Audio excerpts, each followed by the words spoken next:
ஆண்டவராகிய கர்த்தர் நம் நடுவில் அசைவாடுகிறார். இது உண்மையாகவே தேவனால் ஏற்படுத்தப்பட்ட ஒரு கூட்டம். அதெல்லாம் கர்த்தர் இந்த கூட்டம் எப்போ நடக்கும், எப்போ ஆரம்பிக்கும் என்று காத்திருந்தார். எப்போவுமே கர்த்தருக்கு தம்முடைய பிள்ளைகளை சந்திப்பதில் அதிக ஆசை உண்டு. அதனால தான் அவர் என்ன செய்வார்னா, 2 பேர் 3 பேர் உள்ளே வந்த உடனே அவர் வந்துடுவார். அவர் பெரிய கேதரிங் வரட்டும், 10,000 பேர் வந்த பிறகு தான் போகணும், எல்லா கூட்டம் வந்த பிறகு தான் வரணும்னு கர்த்தர் காத்திருக்க மாட்டார். அவர் உங்களை சந்திப்பதில் அதிக அக்கறை உள்ளவராக இருக்கிறார். அதில் குறிப்பாக இங்கே எத்தனையோ கூட்டம் நடத்தப்பட்டிருந்த போதிலும் இந்த கூட்டம் தேவனுடைய அழைப்பின்படி மிக நேர்த்தியாக ஒரு புதிய பரிமாணத்திற்காக கர்த்தரால் வடிவமைக்கப்பட்ட ஒரு கூட்டம். இது யாருடைய மனதிலும் தோன்றின ஒரு திட்டம் அல்ல. எனக்கு 100% எனக்கு தெரியும் இது காரியத்தை கர்த்தர், ஏன்னா நான் ஜெபம் பண்ணி காத்திருந்தேன். ஆண்டவர்கிட்ட காத்திருந்த போது கர்த்தர் தான் தம்முடைய சித்தத்தின்படி நம்மை அழைத்து வந்திருக்கிறார். ஒரு கொஞ்சம் பேர், ஒருவேளை 1-2 பேர் ஆர்வத்தில் வந்திருக்கலாம். ஆனால் இதில் இருக்கிற மோஸ்ட்லி பெரும்பாலான பேர் கர்த்தரால் முன்குறிக்கப்பட்டு தான் கர்த்தர் அழைத்து வந்திருக்கிறார். அதில் எந்த சந்தேகமும் இல்லை. இது நீங்கள் திட்டம் போடலை. இந்த இடத்துல இருக்கிற நீங்கள் சில பேர் யோசிப்பீங்க. நேற்று கூட நீங்கள் சில பேர் வந்து அது யோசித்திருக்கிறீர்கள். நான் இங்கே வரணும்னு நினைக்கவே இல்லை, ஆனால் எப்படி வந்தேன் என்று எனக்கு தெரியவில்லை. வருவதற்கான சூழ்நிலை கூட எனக்கு இல்லை. திடீர்னு எனக்கு வர முடியாது, வீட்டில் ஒரு முக்கியமான பிரச்சனை இருந்தது, எனக்கு வர முடியல. ஆனால் எப்படியோ நான் வந்து விட்டேன். எப்படியோ வரல, கர்த்தர் உங்களை இழுத்து கொண்டு வந்திருக்கிறார். ஏன்னா கர்த்தருக்கு நீங்கள் வேணும். கர்த்தர் உங்களிடத்தில் ஒரு பெரிய காரியத்தை குறித்து, தம்முடைய ராஜ்யத்தை குறித்து ஒரு திட்டத்தை பேச விரும்புகிறார். கர்த்தர் ஒரு பெரிய காரியத்தை பேச விரும்புனா நம்ம அதுக்கு ஏற்ற மாதிரி நடந்து கொள்ளணும். ஆண்டவர் ஒரு பிளான் பற்றி பேச கூப்பிடுறாரு அப்படின்னா அதுக்கு ஏற்ற மாதிரி நம்ம நடக்கணும். அதுக்கு ஏற்ற மாதிரி நடப்பது அப்படின்னா என்ன அப்படின்னு கேட்டால், நான் ஒரு சின்ன கேள்வி கேட்குறேன் பாருங்க. தேசத்தில் இந்தியாவில் நிறைய திட்டங்கள் போடப்படுகிறது, நிறைய பிளான். அது அடுத்து இப்படி செய்யணும், ரோடு வசதி செய்யணும், மின்சார வசதி செய்யணும், கட்டடங்கள் கட்டணும், ஜிஎஸ்டி வரி போடணும், புது புது வரிகள் போடணும், இப்படி நிறைய பிளான் பண்ணுறாங்க. எந்த திட்டத்திலேயாவது உங்களை கூப்பிட்டு உங்கள்கிட்ட இந்த பிளான் பற்றி பேசியிருக்காங்களா? உங்கள் பிரதமர் பேசியிருக்கிறாரா? உங்கள் முதலமைச்சர் பேசியிருக்கிறாரா? உங்கள் எம்எல்ஏ பேசியிருக்கிறாரா? உங்கள் வார்டு கவுன்சிலராவது உங்களை கூப்பிட்டு பேசியிருக்காரா? பாருங்கள், ஒருத்தர் நம்மை மனிதராய் கூட மதிக்கல. ஆனால் வானத்தையும் பூமி உண்டாக்கின தேவன் அவருடைய திட்டத்தை பேச உங்களையும் என்னையும் அழைத்து வந்திருக்கிறார். மனிதர்களுடைய பார்வையிலே நம்ம அற்பமானவர்கள். நம்ம இருக்கக்கூடிய பெரிய பெரிய ஜனங்கள், பெரிய பெரிய ஐஸ்வர்யவான்கள், அதிகாரத்தில் இருக்கிறவங்களுக்கு நம்ம ஒரு நம்பர், ஒரு எண், அவ்வளவுதான், ஒரு ஓட்டு, அவ்வளவுதான். ஆனால் கர்த்தருக்கு அப்படி இல்லை. இங்கே கர்த்தருடைய ஸ்தானாபதிகள். அதனால தான் பெரிய காரியத்தை பற்றி பேச கர்த்தர் உங்களை அழைத்திருக்கிறார். உலகத்தில் யாரும் கொடுக்காத மரியாதையை கர்த்தர் கொடுத்திருக்கிறார். அப்போ கர்த்தர் யார் அப்படின்னு பார்த்தா, நம்ம பார்க்கிற உலகத்தில் பார்க்கிற எந்த மனிதர்களை விட அவர் பெரியவர். அதிகாரத்தில் இருக்கிற அதிகாரங்கள் எல்லாம் கர்த்தர் வந்து உருவாக்குகிறவர். ராஜாக்களை ஏற்படுத்தி ராஜாக்களை தள்ளுகிறவர். அப்படிப்பட்ட ஆண்டவர் உங்களை கூப்பிட்டு உட்கார வச்சு பேசுகிறாருன்னா நம்ம எப்படி நடந்து கொள்ளணும் யோசித்து பாருங்கள். அவ்வளோ பெரிய ஆண்டவரை பார்க்கணும், ஒரு பெரிய பிளான் பற்றி பேச போகிறாரு. அது இனி வருகிற எதிர்காலத்தை குறித்த ஒரு திட்டம், தேவனுடைய ராஜ்யத்தை பூமியிலே அமைப்பதற்கான ஒரு திட்டம். அந்த திட்டத்தை பற்றி என்கிட்ட பேசணும்னு சொல்லி கர்த்தர் விரும்பி என்னை அழைத்து வந்திருக்கிறாருன்னா அதுக்கு ஏற்ற மாதிரி பெரிய தன்மையோடு நம்ம நடந்து கொள்ளணும். சின்ன பிள்ளைங்க மாதிரி எந்திரிக்கிறது, டாய்லெட் போகிறது, செல்ஃபோனை பார்க்கறது, நேரம் ஆச்சான்னு பார்க்கறது, இதெல்லாம் செய்யக்கூடாது. கர்த்தர் பேசுகிறாருல நம்மக்கிட்ட. அப்போ அதுக்கு உண்டான கனத்தோட நம்ம யாருமே மதிக்கலை. பாருங்கள், நம்ம பிள்ளைகள்கிட்ட கேளுங்க, உங்கள் வீட்டில் ஏதாவது பிரச்சனைனா பிரச்சனை பற்றி பேச பிள்ளைகளை உட்கார வச்சு பேசுவோமா? நம்ம பேச மாட்டோம். நாங்கள்லாம் பெரியவங்க பேசுகிறோம், எந்திரிச்சு வெளியே போய் விளையாட்டுன்னு சொல்லுவாங்க. அப்படி தானே சொல்லியிருக்கீங்க? நம்ம வாலிப பிள்ளைகள்கிட்ட கூப்பிட்டு பேசுவோம், பிரச்சனை பேச மாட்டோம். வீட்டில் பெரியவங்களாம் அப்பா அம்மா பேசிகிட்டு இருக்கோம், வெளியே போய் உன் வேலையை பாரு, புத்தகத்தை எடுத்து படின்னு சொல்லுவோம். ஆனால் கர்த்தர் கனம் கொடுத்து குமாரர்களையும் குமாரத்திகளையும் கூட அழைப்பு கொடுத்து, வாலிபர்களை அழைப்பு கொடுத்து, பெரியவர்களை அழைப்பு கொடுத்து, எல்லா ஊழியக்காரர்களையும் அழைப்பு கொடுத்து தம்முடைய ராஜரீக பணியை பற்றி பேசுகிறார். அப்போ கர்த்தர் உங்களுக்கு எவ்வளோ கனம் கொடுக்குறார் பாருங்க. அந்த கனத்தை காப்பாற்றி கொள்ளணும். ஒரு மரியாதை கொடுக்குறாங்க அப்படின்னா அந்த மரியாதையை காப்பாற்றி கொள்வது நம்முடைய கடமை. அப்போ இயேசுவை சுற்றிலும், இயேசு இந்த உலகத்தில் ஊழியம் செய்த போது 3 விதமான ஜனங்கள் அவரை சுற்றி வந்தார்கள். ஒரு கூட்டம் என்னன்னு கேட்டால், அப்பத்திற்காக அவரை பின்பற்றினவர்கள். கூட்டம் முடித்த உடனே நமக்கு அப்பம் கொடுப்பாங்க, 5 அப்பம் 2 மீன் பங்கு வைத்து கொடுப்பார்கள், ஒரு சாப்பாடு கிடைக்கும், அதுக்காக வந்தவர்கள் ஒரு கூட்டம். இன்னொரு அந்த கூட்டத்தில் இன்னொன்று இருக்குது. அவர்கள் என்னென்னா, அற்புதங்கள் நடப்பதை பார்க்கறதுல ஆசை. அவங்களுக்கு நடக்குதாங்கிறதெல்லாம் பற்றி அவங்களுக்கு கவலை இல்லை. ஒரு அற்புதம் நடக்கிறத பார்க்க ஆசை. ஒருத்தன் வந்தான் அப்படியே வந்து நடக்க முடியாமல் இருந்தான், இயேசு கையை பிடிச்சி தூக்கி விட்டா நடந்துட்டானையா, அதில் ஒரு சந்தோஷம். அதே மாதிரி ஆளுக்கு இப்பவும் இருப்பாங்க, அபிஷேகமாகி அநேகர் தேவனோடு பேசும்போது இப்படியே வேடிக்கை பார்ப்பாங்க. அப்படி கர்த்தர் உங்கள்கிட்ட பேசணும், நீங்கள் அது காத்திருக்கணும். வேடிக்கை பார்க்க வரவங்க வேடிக்கை பார்த்துட்டே போயிடுவாங்க. ரெண்டாவது ஒரு கூட்டம் இருந்தது. அவர்கள் கர்த்தர் பேசுறதுல என்ன குற்றம் இருக்கிறது, எங்க அவர் மேல குற்றம் சாட்டலாம், எங்க தப்பு விடுறாரு, அவர் மேல என்ன குற்றம் சுமத்தலாம்னு ஒரு கூட்டம். பரிசேயர் சதுசேயர். யார் வந்தாலும் வரலனாலும் முதல்ல இவங்க போய் ஆஜராயிருவாங்க. இயேசு இன்னைக்கு என்ன பேசுறாரு பார்ப்போம், அதுல ஏதாவது குற்றம் கண்டுபிடிக்கணும். ஆபிரகாம் முதல் கொண்டு இந்த நாளை காண ஆவலாயிருந்தான்னு சொன்னா, அவர் என்ன சொல்ல வருகிறார் என்பதை புரியாம, உமக்கு இன்னும் 30 வயசு கூட ஆகலையே, ஆபிரகாமை நீர் எப்படி பார்க்க முடியும், பாருங்க என்ன கேள்வி எங்க கொண்டாந்து போடுறான். இவர்களுக்கு என்னன்னா, கர்த்தர் என்ன காரியம் செய்வார், அதில் என்ன குறை கண்டுபிடிக்கலாம். அங்கே வியாதியாக இருந்த ஒரு மனுஷனை பிடிச்சி சுகமாக்கினா ஓய்வு நாளில் குணமாக்கலாமா அப்படின்னு கேள்வி வைப்பாங்க. அவர்களுக்கு என்னன்னா, தங்களுடைய புத்திசாலித்தனத்தை எல்லாருக்கும் நாளே காட்டணும், அவ்வளோதான். இயேசுவோட நாங்கள் பெரியவங்க, அவர் செய்கிற தப்பை நம்ம சுட்டி காமிக்கணும். இதுக்கு ஒரு கூட்டம் வந்தாங்க. மூணாவது ஒரு கூட்டம் இருந்தார்கள். அவர்கள் தான் உண்மையிலேயே அவர் என்ன பேசுகிறாரு, நித்திய ஜீவனுக்காக அவரை பின்தொடர்ந்தவர்கள். ஒரு குறிப்பிட்ட காலகட்டத்தில் எல்லாரும் இயேசு விட்டு பிரிந்து போனார்கள். ஆனால் அவருடைய சீஷர்கள் மாத்திரம் எங்கேயும் போகலை. அப்போ இயேசு கேட்டார், எல்லாரும் பிரிஞ்சு போயிட்டாங்களே, நீங்களும் போய்விட மனதாக இருக்கிறீர்களோ என்று கேட்டபோது அவங்க சொன்னாங்க, எங்கே போவோம் ஆண்டவரே, ஜீவனுள்ள வார்த்தைகள் உம்மிடத்தில் அல்லவா இருக்கிறது, நாங்கள் தேடி வந்தது, உம்மை தேடி வந்தது ஜீவனுள்ள வார்த்தைக்காக. அது ஒரு ஆசாரியனிடத்துல கிடைக்காது, ஒரு மனுஷனிடத்திலே கிடைக்காது, ஒரு பெரிய அதிகாரியிடத்திலே கிடைக்காது, ஒரு ராஜாவிடத்திலே கிடைக்காது. ஜீவனுள்ள வார்த்தைகள் உம்மிடத்தில் அல்லவா இருக்கிறது என்று கர்த்தர் கேட்டார் என்று அவரிடத்துல சொன்னாங்க. அது மாதிரி உண்மையிலே ஜீவனுள்ள வார்த்தையை தேடி வந்தவங்க இருப்பாங்க. அவர்கள் தான் கர்த்தர் பேசுகிற வார்த்தையை கண்ணும் கருத்துமாக கவனித்து கேட்கிறவங்க. அவர்களுக்கு தேவனிடத்தில் வார்த்தை உண்டு, கிருபை உண்டு. கர்த்தர் அவர்களை குறித்து ஒரு பெரிய நோக்கம் வச்சிருக்கிறார். சிலரை அழைத்து அவங்க வந்து உட்கார்ந்துருக்க ஸ்டைலை பார்த்தாலே தெரியும், இவர்களுக்கும் தேவனுக்கும் சம்பந்தமே இல்லை, இவர்கள் எங்கேயோ பக்க வழியில வந்துட்டவங்க. ஏன்னா கர்த்தர் ஒரு பெரிய காரியத்தை பேச நம்மை அவருடைய ஆதீனத்துக்குள்ளே அழைத்து வந்திருக்கிறார். அடுத்து ஒரு பெரிய திட்டம் இருக்கு, அந்த திட்டத்தை உங்களுக்கு சொல்லணும், அதுக்காக நான் உங்களை அழைத்திருக்கிறேன். மனுஷன் யாரும் மதிக்காத இருந்த நேரத்தில் கர்த்தர் உங்களை மதித்தார். அந்த மரியாதையை நீங்கள் காத்துக்கொள்ளணும். கர்த்தர் என்ன பேசுகிறார் நீங்கள் கவனிக்கணும்.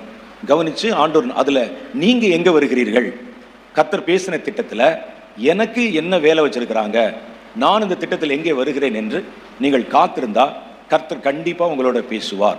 அதில் ஏதாவது சந்தேகம் இருக்காது? இல்லை. உங்கள் யாவரையும் பார்ப்பதிலே எனக்கு அதிக சந்தோஷம். இயேசுவின் நாமத்திலே உங்களுக்கு என்னுடைய நல்வாழ்த்துக்களை தெரிவிக்கிறேன். எனக்கு ரொம்ப ஆசை உண்டு, இந்த மாதிரி தேவனுடைய பிள்ளைகள் எல்லாம் அடிக்கடி பார்க்கணும், பேசணும். இந்த மாதிரி அருமையான தேவ ஊழியர்கள் அவங்களோட சேர்ந்து ஊழியம் செய்யணும் என்று எனக்கு ரொம்ப ஆசை. அவங்ககிட்ட எல்லாம் பேசணும், அவங்களுடைய அனுபவங்களை கேட்கணும் அப்படின்னு எனக்கு ஆசை. ஆனால் எனக்கு கர்த்தர் கொடுத்த அழைப்பின்படி, ஊழியத்தின்படி என்னால் இஷ்டப்பட்ட இடத்துக்கெல்லாம் போக முடியாது, இஷ்டப்பட்ட இடத்துக்கெல்லாம் வர முடியாது. நானும் துவக்கத்தில் சுவிசேஷ ஊழியம் செஞ்சுருக்கிறேன். சபைகள் கட்டி நிறைய சபைகளை, அதை பல சபைகளை ஏற்படுத்தி அதை நடத்தி இருக்கிறேன். நான் பாஸ்டாக இருந்ததில்லை, ஆனால் எனக்கு கீழே நிறைய சபைகள் வச்சு அவங்களை மேற்பார்வை பார்த்துருக்கிறேன். அப்புறம் டீச்சிங் ஊழியம் செஞ்சுருக்கிறேன், பல நாடுகளுக்குள்ளே போயிருக்கிறேன், பல இடங்களில் பல சபைகளை போய் பார்த்துருக்கிறேன், ஊழியம் செஞ்சுருக்கிறேன். ஆனால் சில வருடங்களுக்கு முன்னால், ஏறத்தாழ ஒரு 15 வருஷத்துக்கு முன்னால், 15 வருஷத்துக்கு முன்னால் கர்த்தர் என் கூட பேசி, நான் உன்னை வேறு ஒரு புதிய ஊழியத்துக்கு அழைக்கிறேன், நீ என்னுடைய வாயாக இருந்து என் வார்த்தைகளை ஜனங்களுக்கு சொல்லணும், நான் என்ன ஜனங்களுக்கு பேச விரும்புகிறேனோ அதை நீர் அவர்களுக்கு சொல்லணும், ஒரு தீர்க்கதரிசியாக தீர்க்க தரிசன ஊழியத்துக்கு உன்னை நான் தேர்வு செய்கிறேன்னு கர்த்தர் சொன்னார். எனக்கு ரொம்ப ஆச்சரியம். ஏன் அப்படின்னு கேட்டால், தீர்க்க தரிசன ஊழியத்தை விரும்பாதவர்கள் யாருமே இல்லை. நம்ம ஜெபம் பண்ணா கர்த்தர் கேட்கணும், கர்த்தருடைய முகத்தை பார்க்கணும், இப்படி ஆசைப்படாதவங்க யாருமே இல்லை. எப்படிப்பட்ட ஒரு பெரிய ஊழியத்தை கர்த்தர் தருகிறார். நான் என்னுடைய ஊழியத்தின் துவக்க காலத்தில், நான் கல்லூரியில் படித்த போது பாவ பழக்கங்களுக்கு அடிமைப்பட்டு போதைப் பொருள் எல்லாம் உடம்புல ஏற்றி நண்பர்களோட குடிச்சு வெறிச்சு தெரிஞ்ச காலம். கர்த்தர் என்னை கண்டுபிடித்தார், அழைத்தார், அபிஷேகம் பண்ணினார்.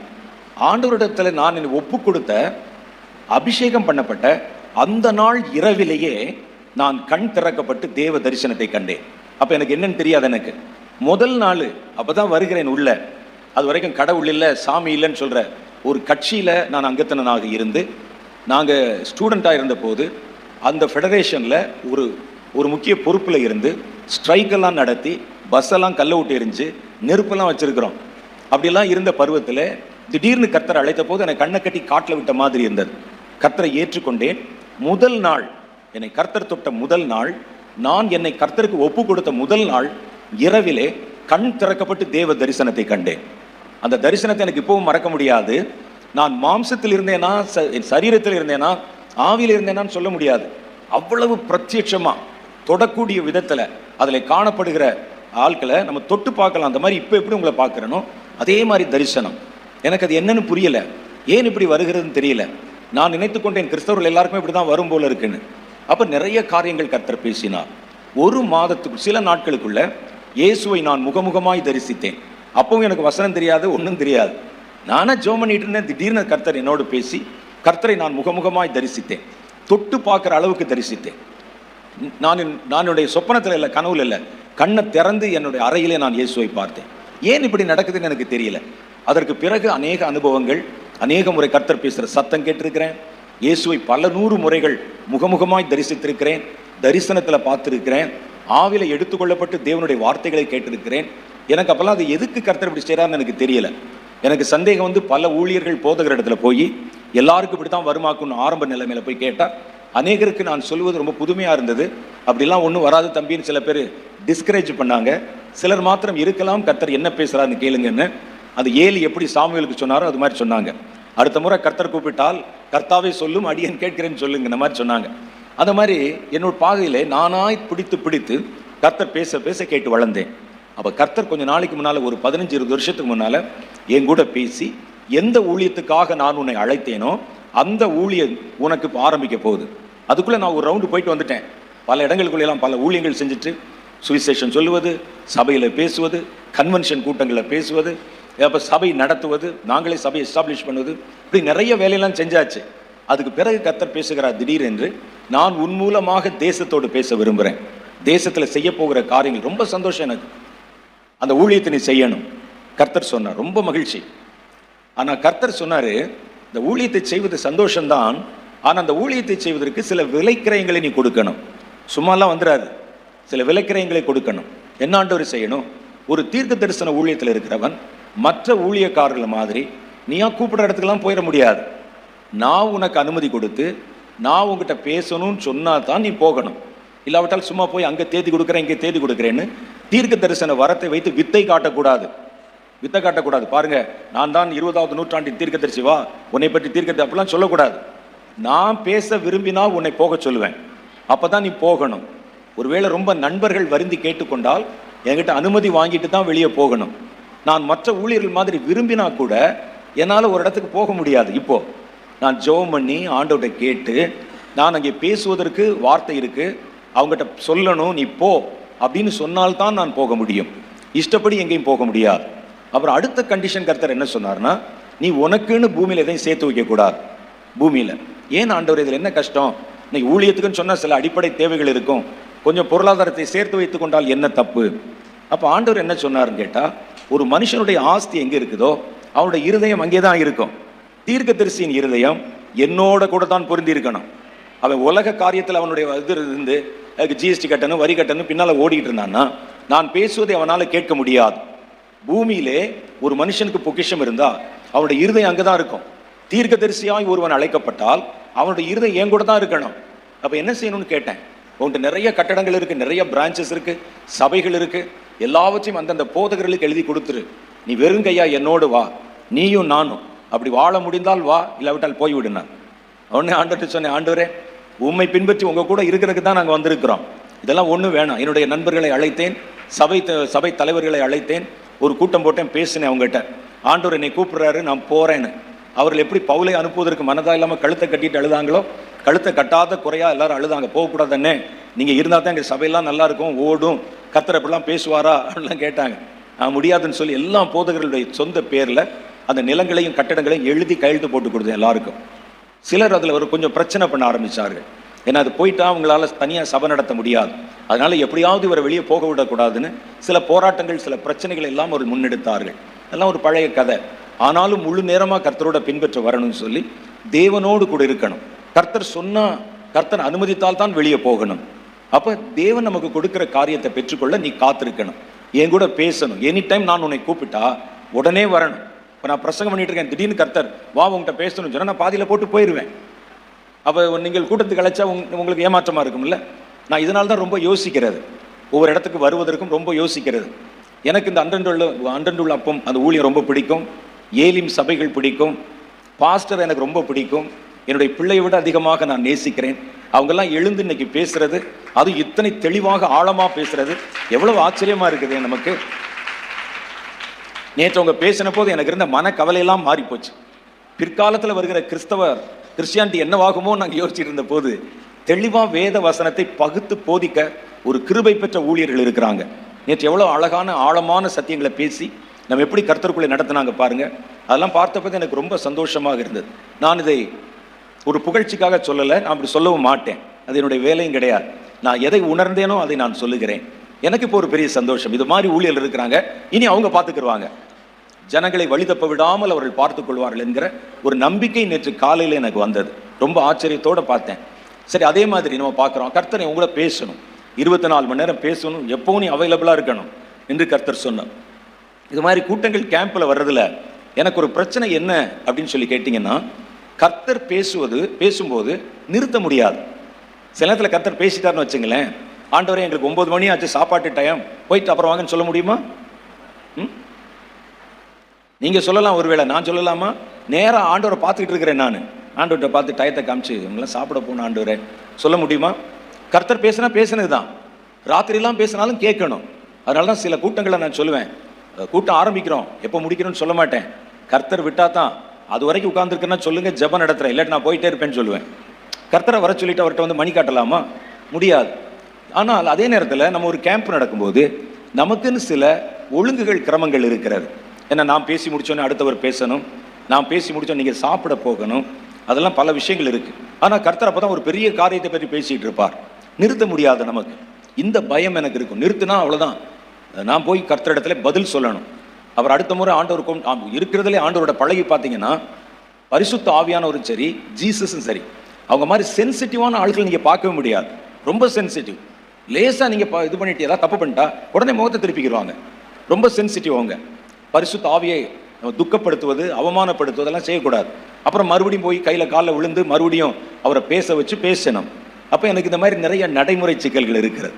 4 மாடலில் நாங்கள் கூட்டம் நடத்தும்போது நான் முதல்ல மோகன்ட்டு சொல்லிடுவேன், கூட்டம் அவங்களே சொல்லிடுவாங்க, கூட்டம் ஆரம்பிக்கிறதா பிரதர் 7 மணி, முடிக்கிறது கர்த்தர் எப்போ முடிக்கிறாரோ நம்ம முடிக்கட்டும்னு சொல்லிடுவாங்க. சில நேரத்தில் நான் அங்கே வருகிற ஜனங்களிடத்திலும் பேசிடுவேன், இன்னைக்கு நம்ம ஜெபம் பண்ண போகிறோம், எவ்வளவு நேரம் ஆனாலும் சரி கர்த்தர் விடுற வரைக்கும் உட்கார்றதா இருந்தால் சொல்லுங்க, இல்லாட்டா நான் ஒரு நார்மலாக ஒரு ப்ரேயர் பண்ணிட்டு போகிறேன்னு சொல்லுவேன். எவ்வளோ நேரம் ஆனாலும் பரவாயில்லன்னு சொல்லுவாங்க. நீங்கள் நம்ப மாட்டீங்க, சில நேரம் அந்த சாயந்தர கூட்டம் ராத்திரி 1 மணிக்கு முடியும், 1:30 மணிக்கு முடியும், கர்த்தர் பேசிகிட்டே இருப்பார். யார் நிறுத்த முடியும்? நேற்று ஒரு வசன வாசமே, சிங்கம் கர்ஜிக்கும், யார் பயப்படாமல் இருப்பான்? கர்த்தர் பேசுகிறார், யார் தீர்க்க தரிசனம் உரைக்காமல் இருப்பாங்க? இந்த காரணங்களால தான் நான் அதிகமாக வெளிக்கூட்டங்களுக்கோ கன்வென்ஷனுக்கோ போகிறதில்லை. ஏன்னால் அவர்கள் அதில் சில பழக்க வழக்கங்கள் வச்சுருப்பாங்க. அந்த காரியங்கள் தேவன் பேசுவதில் சில தடைகளை உண்டாக்கிடும். ஆனால் இந்த முறை நான் உங்களை பார்த்ததில் ரொம்ப சந்தோஷம் அடைகிறேன். இது கர்த்தர் விரும்பி உருவாக்கின ஒரு கூட்டம். கர்த்தர் தான் உங்களை பல பேர் அழைச்சி வந்திருக்கிறார். என்னுடைய கணிப்பு சரியா இருக்குமானா ஒரு 75% பேரை கர்த்தர் முக்கியமான நோக்கத்திற்கு அழைத்து வந்திருக்கிறார். இது போக கொஞ்சம் பேர் கூட வந்தவங்க இருக்கிறாங்க, கொஞ்சம் பேர் எப்பவும் போய் பார்த்துட்டு வருவோம் அப்படின்னு வந்தவங்க இருக்கிறாங்க. நான் சொன்ன மாதிரி இந்த 3 விதமான கூட்டத்தை சேர்ந்தவங்க இருக்கிறாங்க. சிலர் இங்கே ஏதாவது பேசுறத ஃபோட்டோ எடுத்து போட்டு யூடியூப்ல காமிச்சு இது தப்பு அது தப்புன்னு சொல்லலாம்னு ஒரு சதுசேர் இருப்பார்கள், இருக்கணும், அதான் நல்லது நமக்கு. யாரு இருந்தாலும் சத்துருக்கள் கூட இருக்கணும். அப்பதான் நம்ம அடிக்கடி யுத்தம் பண்ணவும், அப்பதான் நம்ம அதிகமாக புதுப்பித்துக் கொள்ள உற்சாகமா இருக்கும். எல்லாமே நல்லா இருந்தால் எப்படி இருக்கும்?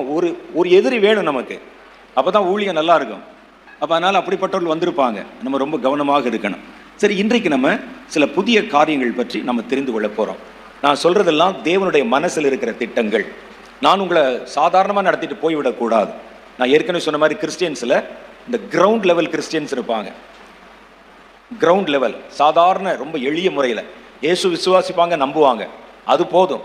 அவர் உண்டு, அவர் வேலை உண்டு, நான் உண்டு, என் வேலை உண்டு. ஏதோ வர்றோமா, சர்ச்சுக்கு வர்றோமா, ஆராதனையில் உட்கார்ந்துருக்கிறோமா, காணிக்க போட்டோமா, வீட்டுக்கு போகிறோமா, ஏதாவது திட்டங்கள் சொன்னால் காணிக்க அனுப்புகிறோமா, போதும் என்று இருக்கிறவர்கள். சில பேர் தான் தன்னை கர்த்தரோடு இணைத்து கொண்டு கர்த்தரோடு கூட வாரும், மரணம் வந்தாலும் பரவாயில்ல போவோம் என்று புறப்பட்டு போகிறவங்க. உங்களை அப்படிப்பட்டவர்கள் என்று நம்பித்தான் கர்த்தர் உங்களை அழைத்திருக்கிறார். அதனால் நம்ம அந்த நம்பிக்கையை காத்துக்கொள்ளணும், கர்த்தர் பேசுகிறத கவனமாக கேட்கணும். இது எல்லாமே நம்முடைய நித்திய ஜீவனுக்கு எடுத்த காரியம். தேவனுடைய மனதிலே ஒரு பெரிய திட்டம் இருக்கிறது. அது என்ன திட்டம்? நான் உங்களுக்கு சில காரியம் சொல்றேன் பாருங்க. அப்பதான் கர்த்தர் ஏன் இவ்வளவு பாரப்படுகிறார் என்பதை நம்ம விளங்கிக் கொள்ள முடியும். முதல் காரியம் நீங்க பாத்தீங்கன்னா, இயேசு இடத்துல கேட்கிறாங்க, நீர் இந்த உலகத்துக்கு வந்ததின் நோக்கம் என்ன அப்படின்னு. இயேசு சொல்லுகிறார், நான் இழந்ததை தேடவும் ரட்சிக்கவுமே மனுஷகுமாரன் வந்திருக்கிறார். அதான் என்னுடைய நோக்கம். அப்ப அவர் ஏதோ ஒரு காரியத்தை இழந்திருக்கிறார். ரட்சிப்பு வந்து மனிதருக்குரியது.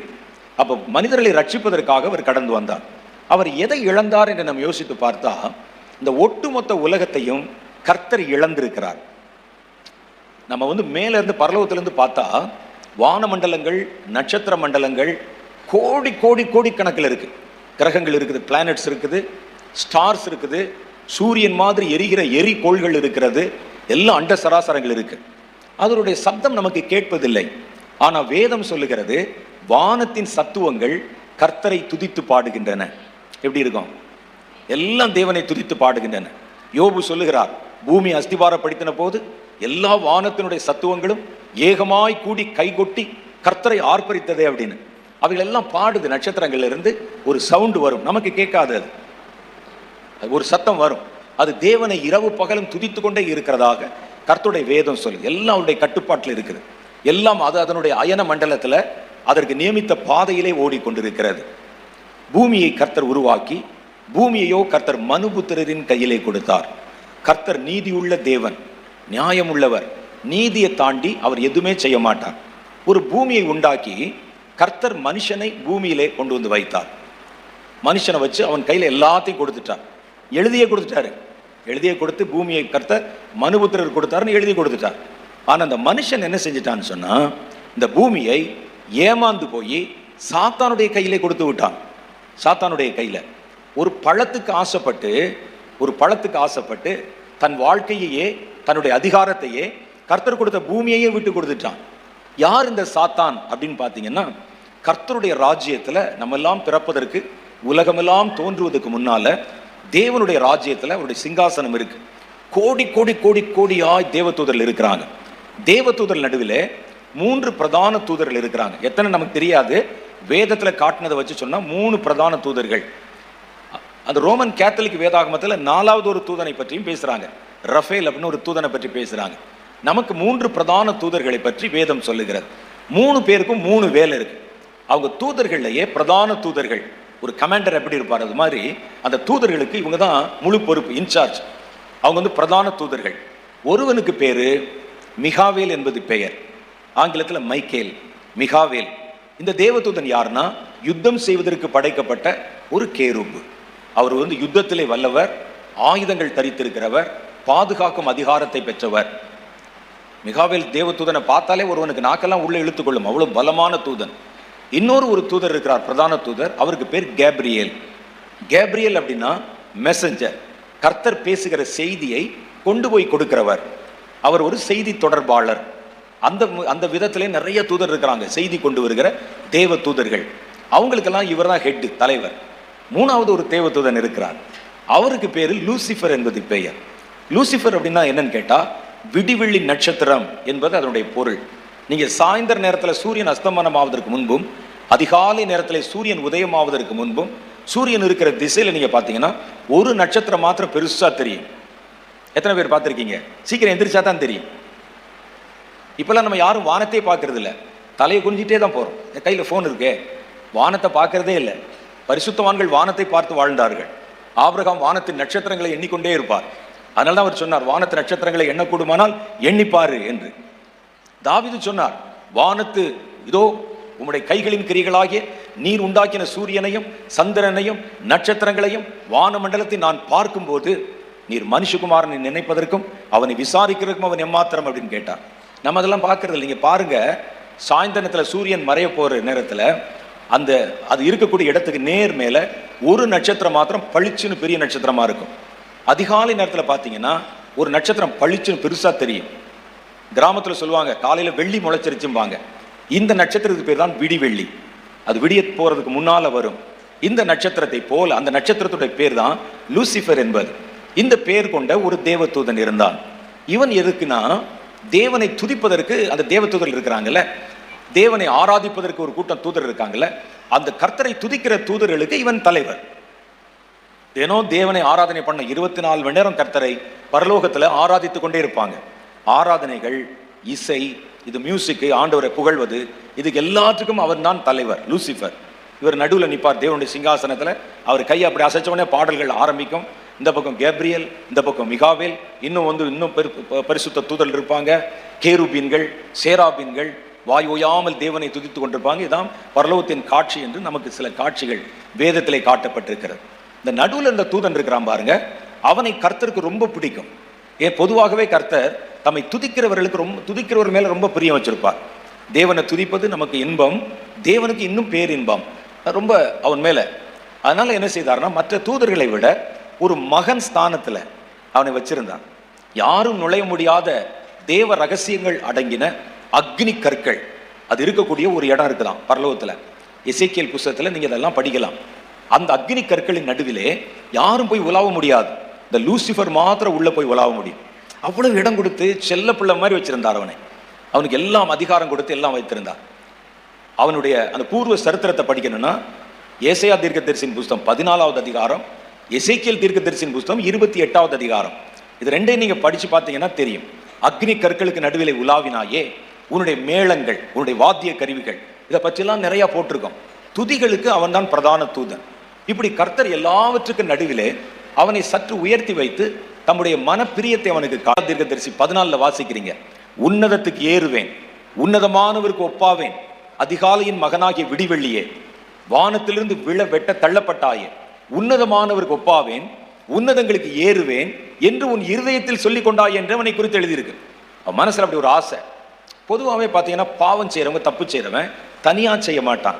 ஒரு 10 பேரை துணைக்கு கூட்டிக் கொள்வார்கள். நல்லவர்களுக்கு இருக்கிற ஐக்கியத்தை விட இந்த கெட்டவங்களுக்கு இருக்கிற ஐக்கியம் தான் ரொம்ப அதிகம். நீங்க ஒரு சிகரெட்டை வாயில வைத்துக்கொண்டு சிகரெட் பிடிக்கிற யார்கிட்ட வேணாலும் நெருப்பு கேட்கலாம், தாராளமா கொடுத்துருவான். பார்ல போய் கேட்கலாம், தாராளமா கொடுத்துருவான். பார்ல போய் குடிக்கும் போது கொஞ்சம் குறையுது, கொஞ்சம் கொடுங்கன்னு கேளுங்க, உங்களுக்கு தெரியாத யாருனாலும் கொடுப்பான். மூக்கு பொடி போடுகிறவர்கள் யார்ட்டையா கேளுங்களேன், உடனே பொடி போட்டோன்னா எடுத்து கொடுத்துருவான். அப்படி ஒரு ஐக்கியம் அவங்களுக்கு. ஆனா பரிசுத்தவான்கள் அப்படி செய்ய மாட்டான். பக்கத்துல பேனா கேட்டா கூட கொடுக்க மாட்டான். பேனா கேட்டா கூட மூடிய கலட்டி வச்சுட்டு கொடுப்பான். எப்படி இருக்கும் பாருங்கள். அப்ப அந்த அளவுக்கு நம்ம மேல நம்பிக்கை. சில இடங்களை பாருங்க, சின்ன பென்சில் இருக்கும், நூல் போட்டு கட்டி தொங்க விட்டுருப்பாங்க. இந்த பென்சிலை தூக்கிட்டு போய் அவன் என்ன செய்ய போகிறான் நான் நினைச்சு பார்ப்பேன். ஆனால் இந்த பொல்லாதவர்கள் எப்பவும் ஒரு கூட்டு சேர்த்துக் கொள்வார்கள். சபை நடத்துறவங்ககிட்ட கேட்டீங்கன்னா தெரியும், சபை நல்லா தான் இருக்கு நம்ம நினைச்சிட்டு இருப்போம். உள்ளுக்குள்ள ஒரு ஆள் இருப்பான், அந்த ஒரு ஆள் சும்மா இருக்க மாட்டான். ஒரு 10 பேரை கூட்டம் சேர்த்து பாஸ்டருக்கு எதிராக ஒரு லாபியை உண்டாக்குவார்கள். பாஸ்டர் பார்த்தீங்களா, இன்னைக்கு பேசினது யாரை பேசினார் பார்த்தீங்களா, அவர் என்ன சொன்னார் பார்த்தீங்களா, அன்னைக்கு என்ன சொன்னார், ஆமான்னு சொல்லி ஒரு கூட்டத்தை சேர்ந்து வெளியே போறோம், தனியா போக மாட்டான். சபைக்குள்ள வந்து 10 பேரை இழுத்து கொண்டு தான் போவான். அதை சபை நடத்துறவங்க கேட்டா தான் தெரியும், இது இவர்களோட போராடுவோமா, நம்ம வெளியே சாத்தானோட போராடுவோமா, ஒண்ணுமே தெரியாது நமக்கு. ஒரு போதகர் ஒரு தடவை தன்னுடைய பிரசங்கத்திலே சொன்னார், நான் என்னுடைய சபையை புதிதாக துவக்கினேன். முதல்ல 100 பேர் இருந்தாங்க, 150 பேர் இருந்தாங்க. அதுக்கு பிறகு சபை வளர்ந்து 500 பேர், 600 பேர். நான் இவ்வளவு மந்தையை மேய்க்கிறோமே என்று எனக்கு ரொம்ப சந்தோஷம். மேடையில் நின்று, புல்பிட்டில் நின்று பார்க்கும்போது நான் நினைப்பேன், இத்தனை ஆடுகளை மேய்க்கிற பொறுப்பை கர்த்தர் கொடுத்திருக்கிறாரே அப்படின்னு நினைப்பேன். ஆனா 2 மாசம் போன பிறகுதான் தெரிந்தது, நான் அவர்களை மேய்க்கவில்லை, அவர்கள் தான் என்னை மேய்த்து கொண்டிருக்கிறார்கள். இன்னைக்கெல்லாம் மேக்சிமம் பாஸ்டர் சபையை மேய்க்கிறது இல்லை, சபையார் தான் பாஸ்டரை மேய்த்து கொண்டிருப்பார்கள். பாஸ்டர் இப்படி செய்யணும், என்ன பண்ணணும்னு சொல்லுவாங்க. அதுக்குள்ளெல்லாம் நம்ம போக வேணாம். அது மாதிரி இந்த சாத்தான் என்ன செய்தான், லூசிஃபர் தூதர்கள் நடுவிலே ஒரு லாபியை உண்டாக்கினான். அவர்கள் எல்லாம் கூட சேர்ந்து, நம்ம எல்லாம் சேர்ந்து ஒரு ராஜ்யம் அமைத்தால் என்ன, நமக்குன்னு ஒரு இடம், அதுல சுதந்திரமாய் நம்ம இருந்தால் என்ன, நாமே ஆராதித்துக் கொண்டு நமக்குன்னு ஒரு இடத்தை கட்டினால் என்ன என்று ஒரு கலகத்தை உண்டு பண்ணினான். அதை கேட்கறதுக்கு ஒரு கூட்டம் இருப்பாங்கல்ல, அந்த கூட்டம் அவன் சொன்னதுக்கெல்லாம் ஆமாம் போட்டாங்க. அந்த தூதர்களோடு இணைந்து கொண்டு கலகத்தை துவக்கினான். கர்த்தர் வானத்தில் யுத்தம் செய்து சாத்தானுடைய கையில் இருக்கிற அதிகாரத்தெல்லாம் பறித்து விட்டு அவனை கீழே தள்ளினார். வேதத்தில் யூதாவின் புஸ்தகத்தில் சொல்லுது, பாவம் செய்த தூதர்களை கர்த்தர் பாதாளத்தின் சங்கிலிகளிலே தப்ப விடாம கட்டி வச்சிருக்கிறார். பூர்வ காலத்திலே, நோவாவின் காலத்துல அல்லது பூர்வ காலத்துல பாவம் செய்த தேவ தூதர்கள், பேதுரு சொல்லும்போது சொல்லுவார், பாவம் செய்த தேவ தூதர்களை கர்த்தர் பாதாளத்தின் சங்கிலிகளிலே கட்டி, கர்த்தர் வானத்துல யுத்தம் உண்டாகும் போது இந்த லூசிஃபரையும் அவனை சேர்ந்த தூதர்களையும் கீழே தள்ளினார். அவங்க வந்து பூமியில வந்து விழுந்தாங்க, பூமியை நாசப்படுத்தினார்கள்.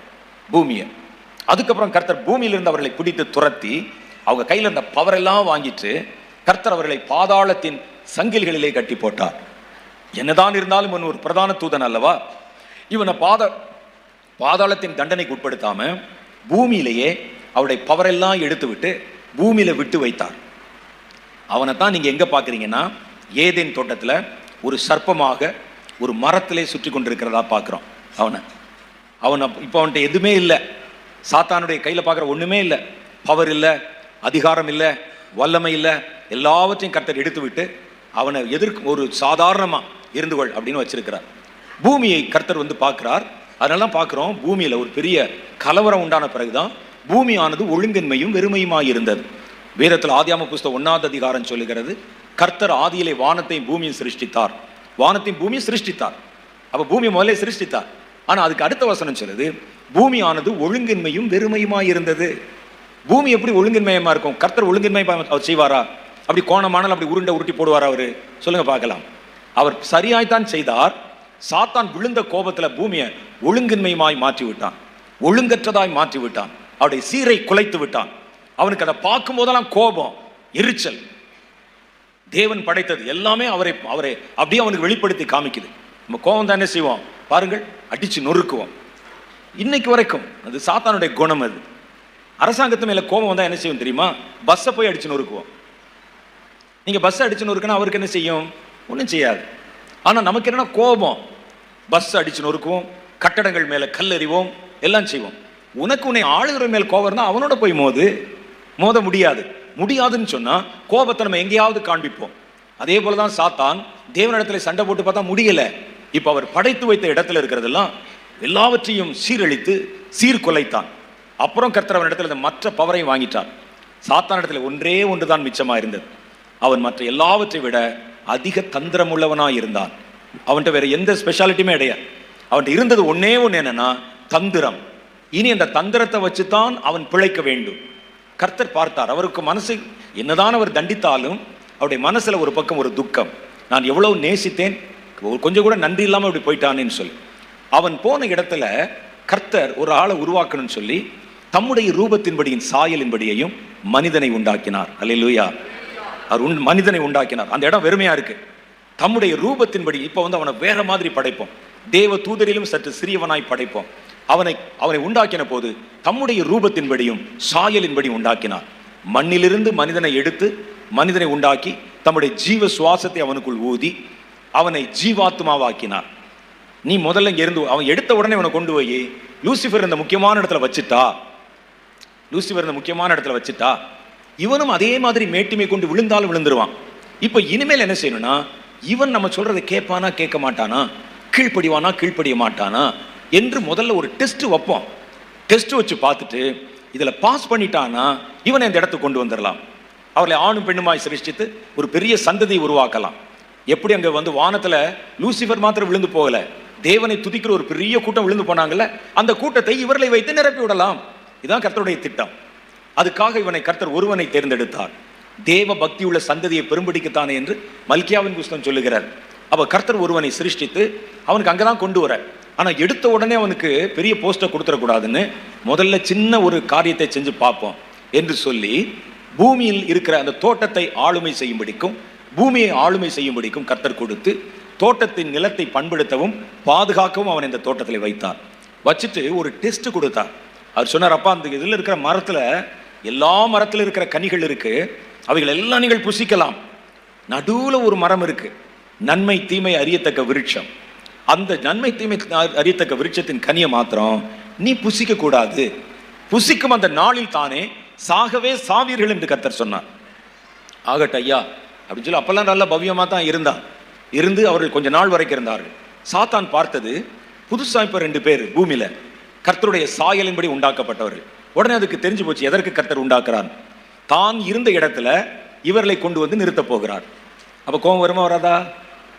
நான் இருந்த இடத்துல கர்த்தர் கொஞ்ச நாள் என்னை தள்ளிட்டு அப்புறம் பாப்பாரு, மறுபடியும் வந்து ஒப்புரவாகி என்னை தன்னிடத்தில் சேர்த்துக் கொள்வார்னு பார்த்தா, நான் இருந்த ஆட்சி பண்ண இடத்துல ஒரு மனிதனை கொண்டு வந்து வைக்க போகிறார். அவனை பிரதான ஒரு ஆசாரியனாக அந்த இடத்துல கொண்டு வந்து நிலைநிறுத்த போகிறார். ஆராதனைகளின் தலைவனாக மாற்ற போகிறார். நான் தள்ளப்பட்ட இடத்துல. அதுதான் நம்ம மேல இருக்கிற முதல் கோபம் அவனுக்கு. இரண்டாவது கோபம் என்னன்னு கேட்டீங்கன்னா, அந்த பொல்லாத பிசாசுக்கு நீங்கள் தேவனுடைய சாயலை அடைந்திருக்கிறீர்கள். உங்களை பார்க்கும் போதெல்லாம் அவனுக்கு கர்த்தர் ஞாபகத்துக்கு வருகிறார். அதனால உங்களை எப்படியாவது அசிங்கப்படுத்திடணும், அடிமைத்தனப்படுத்திடணும், கேவலப்படுத்திடணும் நினைக்கிறான். அப்ப நமக்கு கர்த்தர் கொடுத்த ரூபமும் சாயலும் பாருங்கள், தேவனுடைய ரூபமும் தேவனுடைய சாயலும். பிசாசு பார்க்கிறான், கர்த்தரை வேதனைப்படுத்த என்ன செய்யலாம்? அந்த சாயலையும் ரூபத்தையும் பெற்றிருக்கிற இவனுடைய கையில ஒரு சாராய பாட்டில் கொடுத்தா எப்படி இருக்கும்? இவனை பப்ல டான்ஸ் ஆட விட்டா எப்படி இருக்கும்? அவனுக்கு என்னன்னா, தேவனே வந்து இப்படி பண்ணா எப்படி இருக்க மாதிரி ஒரு கற்பனை. அதனால்தான் மனிதர்களை கேவலப்படுத்த விரும்பினான், மனிதர்களை இழிபிறவிகளாக மாற்றுகிறான். பாவத்தின் வழியா அவர்களை கொல்லவும் அழிக்கவும் விரும்பினான். ஆனா இப்ப அவனால முடியல. அதுக்கு ஒரே ஒரு காரணத்தை தான் பயன்படுத்த வேண்டும், தனக்கு இருக்கிற அந்த தந்திரம். அப்பொழுது உங்களுக்கு தெரிஞ்சதான் மற்றதெல்லாம். அங்கே அந்த தோட்டத்தின் நடுவிலே ஒரு நாள் ஆதாம் ஐயன் தூங்கியிருப்பார் அல்லது ரெஸ்ட்ல இருந்தாரு. ஏவாள் மாத்திரம் நடந்து வந்தார்கள். சர்ப்பம் அவர்களை பார்த்தது, சரிதாண்டா சரியான சந்தர்ப்பம், இவனை எப்படியாவது வஞ்சிச்சிடணும்னு சொல்லி அவளோடு பேசியது. அது சொன்னது, இந்த தோட்டத்தில் இருக்கிற எல்லா மரத்தின் கனியும் புசிக்கூடாதுன்னு கர்த்தர் சொன்னது உண்டா என்று கேட்டது. இந்த கர்த்தர் அப்படி சொல்லல, நீ படுத்திருக்கிறாயே இந்த மரத்தின் கனியைத்தான் புசிக்கூடாதுன்னு கர்த்தர் சொல்லி இருக்கிறாரு, மற்ற எல்லா மரத்தின் கனியும் எங்களுக்கு புசிக்கலாம்னு சொல்லியிருக்கிறார். ஏன் அப்படின்னு கேட்டான். புசிக்கும் அந்த நாளிலே சாகவே சாவீர்கள் என்றல்லவா கர்த்தர் சொல்லி இருக்கிறார். சாவுனா என்னன்னு தெரியுமான்னு கேட்டான். உங்களுக்கு எனக்கு சாவு தெரியும், அந்த அம்மாவுக்கு சாவுனா என்னன்னு தெரியுமா? ஏன்னா யாருமே செத்ததில்லை, யாரையும் அடக்கம் பண்ணதில்லை, பார்த்ததில்லை. கண்டிப்பா அப்படிதான் கேட்டிருப்பான். சாத்தான் என்ன பேச நமக்கு தெரியாதா? சாவுனா என்னம்மான்னு கேட்டான். சொன்னார் சாவேன் அப்படின்னு சொன்னார். சாவுனா என்னன்னு தெரியாதுல்ல, தெரியாத ஒன்றுக்கு ஏன் பயப்படுகிறாய்? நீங்கள் சாகவே சாவதில்லை, கண்கள் திறக்கப்பட்டு தேவர்களை போல இருப்பீர்கள். தேவன் மாதிரி ஆயிடுவீங்க, கர்த்தர் மாதிரி மாறிடுவீங்க. தன் மனசில் இருந்த ஆசை தான், கர்த்தரை மாதிரி நம்ம மாறி நமக்குன்னு ஒரு ராஜ்யத்தை உண்டாக்கி அதன் மேலே நீதி பரிபாலனை செய்து ஆளுமை செய்து எல்லாரையும் என்னை வணங்கவும் நமஸ்கரிக்கவும் சேவிக்கவும் வைக்கணும். இந்த ஆசை அந்த அம்மாவுடைய மனசுல போட்டான். கடவுளை பார்க்குறீங்களே, அவர் மாதிரி நீங்க மாறிடுவீங்க, அக்னி மயமாய் மாறிடுவீங்க, வல்லமை உள்ளவர்களாய் மாறிடுவீங்க என்று சொன்னார்கள். ஆசை வந்தால் கண் மறைக்கப்பட்டு போயிடும், புத்தி வேலை செய்யாது யாருக்குமே. இப்போவும் ஆசை வந்து மேலிட்டு விட்டால் புத்தி வேலை செய்யாது, அதை செஞ்சே தீரணும்னு தோணும். இந்த அம்மாளுக்கும் புத்தி வேலை செய்யவில்லை. வேலை செஞ்சிருந்தா என்ன கேட்டிருப்பாங்க தெரியுமா? இந்த மரத்தின் கனியை புசித்தால் தேவர்களை போல மாறுவேன் என்று சொல்கிறாயே, அந்த மரத்துல தானே படுத்திருக்கிற, நீ ஏன் தேவனை போல மாறவில்லைன்னு கேட்டிருப்பான். இந்த மரத்துல தானே படுத்திருக்க, நீ ஒரு பழத்தை சாப்பிட்டுட்டு நீ தேவன் போல மாறி இருக்கலாமே, ஏன் பாம்பு மாதிரி சுத்திட்டு கேட்டிருப்பாங்கல்ல. அந்த அம்மாள் யோசிக்கவில்லை. எப்படி நாங்கள் வந்து 40% வட்டி கொடுக்குறோம்னு சொன்னா எப்படி அவனுக்கு கொடுக்க முடியும்னு யோசிக்காம ஃபைனான்ஸ்ல பணம் போடுறோமோ, அது மாதிரி ஆசை தூண்டிவிடப்பட்டால் ஒரு மனிதனுடைய புத்தி வேலை செய்யாது. உடனே அந்த அம்மாள் அதை பார்த்தார்கள், பறித்தார்கள், புசித்தார்கள். அவன் சொன்ன வார்த்தையை கேட்டு பாவம் செய்ததுனால, கர்த்தருடைய வார்த்தையை தள்ளி சாத்தானுடைய வார்த்தையை கேட்டதுனால பாவம் செய்கிற எவனும் பாவத்திற்கு அடிமையாகி இருக்கிறான். அவர்கள் சாத்தானுக்கு அடிமையாகி விட்டார்கள். பூமியை கர்த்தர் கொடுத்தானே, அடிமையினுடைய சொத்து எஜமானுக்கு தானே, சாத்தான் பூமி எடுத்துக்கொண்டு விட்டான். எப்படி இருக்கு யோசிச்சு பாருங்க. கர்த்தர் வந்து பார்க்கிறார், பெரிய பூமியை இழந்தது அவருக்கு அப்பதான் தெரியுது. மனுஷன் பாவத்தில் விழுந்தான், அவன் அன்றைக்கு மரித்து விட்டான். நீங்க நல்லா பார்த்தீங்கன்னா, அவன் அன்றைக்கு மரித்தான் என்றால் நீங்களும் நானும் மரணம் என்று எதை சொல்லுகிறோம் என்றால், ஒரு மனிதனுடைய சரீரத்தின் செயல்பாடுகள் அற்று போய் அவன் கட்டில் கடையா இருந்து அப்படியே மரித்து போவதுதான் மரணம் சொல்றோம். ஆனா வேதம் சொல்லுகிற உண்மையான மரணம் என்னன்னா, தேவனை விட்டு மனிதன் பிரிக்கப்படுவதற்கு பேர் தான் உண்மையான மரணம். புசிக்கும் அந்த நாளில் சாகவே சாவீர்கள். புசிக்கும் அந்த நாளில் அவர்கள் நீங்களும் நானும் நினைக்கிற மாதிரி மரிக்கல, அந்த நாளில் தேவனை விட்டு பிரிக்கப்பட்டார்கள், தேவனுடைய சந்நிதியில் இருந்து துரத்தப்பட்டார்கள். ஆகவேதான் பாவத்தில் மரித்தவர்களாய் இருந்த உங்களை என்று வேதம் சொல்லுது. இதுதான் உண்மையான மரணம். கடவுளை விட்டு மனிதன் பிரிக்கப்படுவது, கடவுளுடைய முகத்தை பார்க்க முடியாமல் போவது, கடவுளுடைய சத்தத்தை கேட்க முடியாமல் போவது, இது பேர் தான் மரணம். இந்த மரணத்தை அடைந்தார்கள். பூமியை சாத்தான் எடுத்துக்கொண்டான். இனி அவனுக்கு அடிமை இவர்களை வேலை வாங்கவும் இவர்களை அடிமைகளாக வைக்கவும் பூமியில தன்னுடைய ஆட்டத்தை துவக்கினான். அந்த பூமி அவனோட கூட இருக்கிறது. இப்ப பாருங்க, இந்த பூமியை எவ்வளவு கேவலப்படுத்தணுமோ, எவ்வளவு அசுசிப்படுத்தணுமோ, எவ்வளவு அசிங்கப்படுத்தணுமோ அத்தனை காரியங்கள் இந்த பூமியில வைத்திருக்கிறான். பரலோகத்திலிருந்து தேவன் பார்க்கும் பொழுது வானமண்டலம் முழுவதும் தேவனை துதித்துக் கொண்டிருக்கிறார். சூரியன், சந்திரன், நட்சத்திரம் எல்லாம். அதுக்கு நடுவுல ஒரே ஒரு கிரகத்துல கர்த்தர் பார்த்து பார்த்து உருவாக்கின பூமியில இருந்து மாத்திரம் அசுத்தமான சத்தங்கள், கூச்சல்கள், கூக்குரல்கள், பாவத்தின் குரல்கள், இச்சையின் குரல்கள் கேட்குது. எப்படி இருக்கு யோசிச்சு பாருங்க. இதுல மாத்திரம் இவ்வளவு அசிங்கம். குடிச்சிட்டு கத்துறவன், விரிச்சிட்டு கத்துறவன், மரண ஓலமிடுகிறவர்கள், பெண்களுடைய குரல், ஆண்களுடைய குரல், பப்புல கத்துறவன், பாட்டு பாடுறவன், வஞ்சிக்கப்பட்டவன், கொலை செய்யப்படுகிறவன். மணிப்பூர்ல எல்லாம் எவ்வளவு கலவரம் நடந்த போது எவ்வளவு சத்தம் உண்டாயிருக்கும். அது மாத்திரம் ஒரு நாராசமான சத்தமா பூமியிலிருந்து புறப்படுகிறது. எல்லாம் ஹார்மோனிக்கலா எல்லாம் தேவனை தொழுது கொண்டிருக்கும் போது இடையில மாத்திரம் ஒரு சத்தம். எப்படி இருக்கும்? ஆண்டவர் இந்த பூமியை, இழந்த பூமியை திரும்ப பெற வேண்டும். அவருடைய மனசுல ஒரு வைராக்கியம். இந்த பூமியை சாத்தானுக்கு நம்ம கொடுக்க கூடாது. மனுஷனுக்கு கொடுத்தோம், மனுஷன் அதை தூக்கி சாத்தான் இடத்துல கொடுத்து விட்டான். இப்ப இந்த பூமியை இழந்ததை மறுபடியும் திரடணும், இழந்ததை மறுபடியும் பெறணும். அவருடைய ராஜ்யம் பரமண்டலங்களில் எப்படி வானத்தில் இருக்கிற எல்லாவற்றிலும் செய்யப்படுகிறதோ அதே மாதிரி இந்த பூமியில அவருடைய ராஜ்யம் வரணும். அதைத்தான் ஆண்டவர் தம்முடைய பிள்ளைகளுக்கு ஜெபமாய் கற்றுக் கொடுத்தார். உம்முடைய ராஜ்யம் வருவதாக, உம்முடைய சித்தம் பரமண்டலங்களில் செய்யப்படுகிறதை போல இந்த பூமியிலும் செய்யப்படுவதாக. இந்த பூமி ஒன்றுதானே இப்ப செய்யப்படாம இருக்குது. இதுல ஒன்றுதான அசிங்கமான குரல் கேட்குது, ஆபாசமான ஓலங்கள் கேட்குது, பாவத்தின் இச்சையின் சத்தம் கேட்குது. எல்லாம் தேவனை துதித்துக் கொண்டிருக்கும் போது இது ஒண்ணு மாத்திரம் தானே இப்படி மாறிவிட்டது. அவருடைய ராஜ்யம் வரணும். பூமி எங்கிலும், அது பரமண்டலத்தில் அல்ல, பரமண்டலங்களில் எல்லா இடத்திலும், வானமண்டலம், நட்சத்திர மண்டலம், சூரிய மண்டலங்கள் எல்லா இடத்திலும் அவர் சித்தம் செய்யப்படுகிறது. அந்த ராஜ்யம் இந்த பூமியிலே வரணும். கர்த்தர் பார்த்தார். அப்ப அதற்கு மனிதர்கள், ஏன்னா பூமியை கர்த்தர் மனிதனுக்கு கொடுத்ததுனால இனி இந்த பூமியில எதை செய்தாலும் மனிதர்களை கொண்டுதான் செய்ய வேண்டும். ஏன்னா அவர் எழுதி கொடுத்துட்டாரே, தானாய் செய்துவிட முடியாது. அலங்கோலமான பூமியை மனிதன் உண்டாக்கப்படுவதற்கு முன்னால அவர் தானாய் நின்று ஆவியானவர் அசைவாடி பூமியை புதுப்பித்தார். அதைத்தான் ஆதியாகமம் 1வது அதிகாரத்தில் படிக்கிறோம். இப்ப இனி ஒரு காரியம் செய்யணும்னா மனிதர்கள் வழியாகத்தான் அதை செய்ய முடியும். ஏன்னா பூமியை கர்த்தர் மனுஷனுக்கு அப்படின்னு சொல்லி கொடுத்துட்டார். அப்ப தானாய் புகுந்து எதையும் செய்ய முடியாது. ஆகவேதான் கர்த்தர் பூமியிலே தான் ஒரு காரியம் செய்வதற்கு உங்களை ஜெபம் பண்ண சொல்லி கேட்கிறார். நான் ஜெபம் பண்ணி தான் செய்யணுமா? பூமியில ஒரு காரியம் செய்யணும்னா பூமியில இருக்கிற மனிதர்கள் சொல்லணும். ஏன்னா இது உங்களுக்கு உரிமை அளிக்கப்பட்டிருக்கிறது, உங்களுக்கு கையளிக்கப்பட்டிருக்கிறது. ஆகவேதான் கர்த்தர் சொல்கிறார், அறுப்பு மிகுதி, வேலையாட்கள் குறைவு, அறுப்புக்கு எஜமான் வேலையாட்களை அனுப்பும்படி அவரை வேண்டிக் கொள்ளுங்கள். அறுப்பு மிகுதின்னு அவருக்கு தெரியாதா? அவர் தான் அந்த எஜமான். வேலையாட்கள் கொஞ்சம் என்று அவருக்கு தெரியாதா? அதுவும் அவருக்கு தெரியும். ஏன் நீங்களும் நானும் ஜெபிக்கணும்? அவருக்கு அது தெரியும், செய்ய நினைக்கிறார். ஆனால் மனிதர்களான நீங்கள் பிராது கொடுத்தால்தான், செய்யும்படிக்கான ஒரு அதிகாரத்தை கொடுத்தால்தான், ஒரு அப்ளிகேஷன் கொடுத்தால்தான் அவர் இறங்கி செயல்பட முடியும். இதுதான் தேவனுடைய நீதி, நியாயம். இப்ப கர்த்தர் என்ன செய்கிறார்? இந்த பூமியை திரும்ப பெறுவது அவருடைய நோக்கம். இனிமே தான் முக்கியமான காரியம் வருது பாருங்க, கவனிங்க.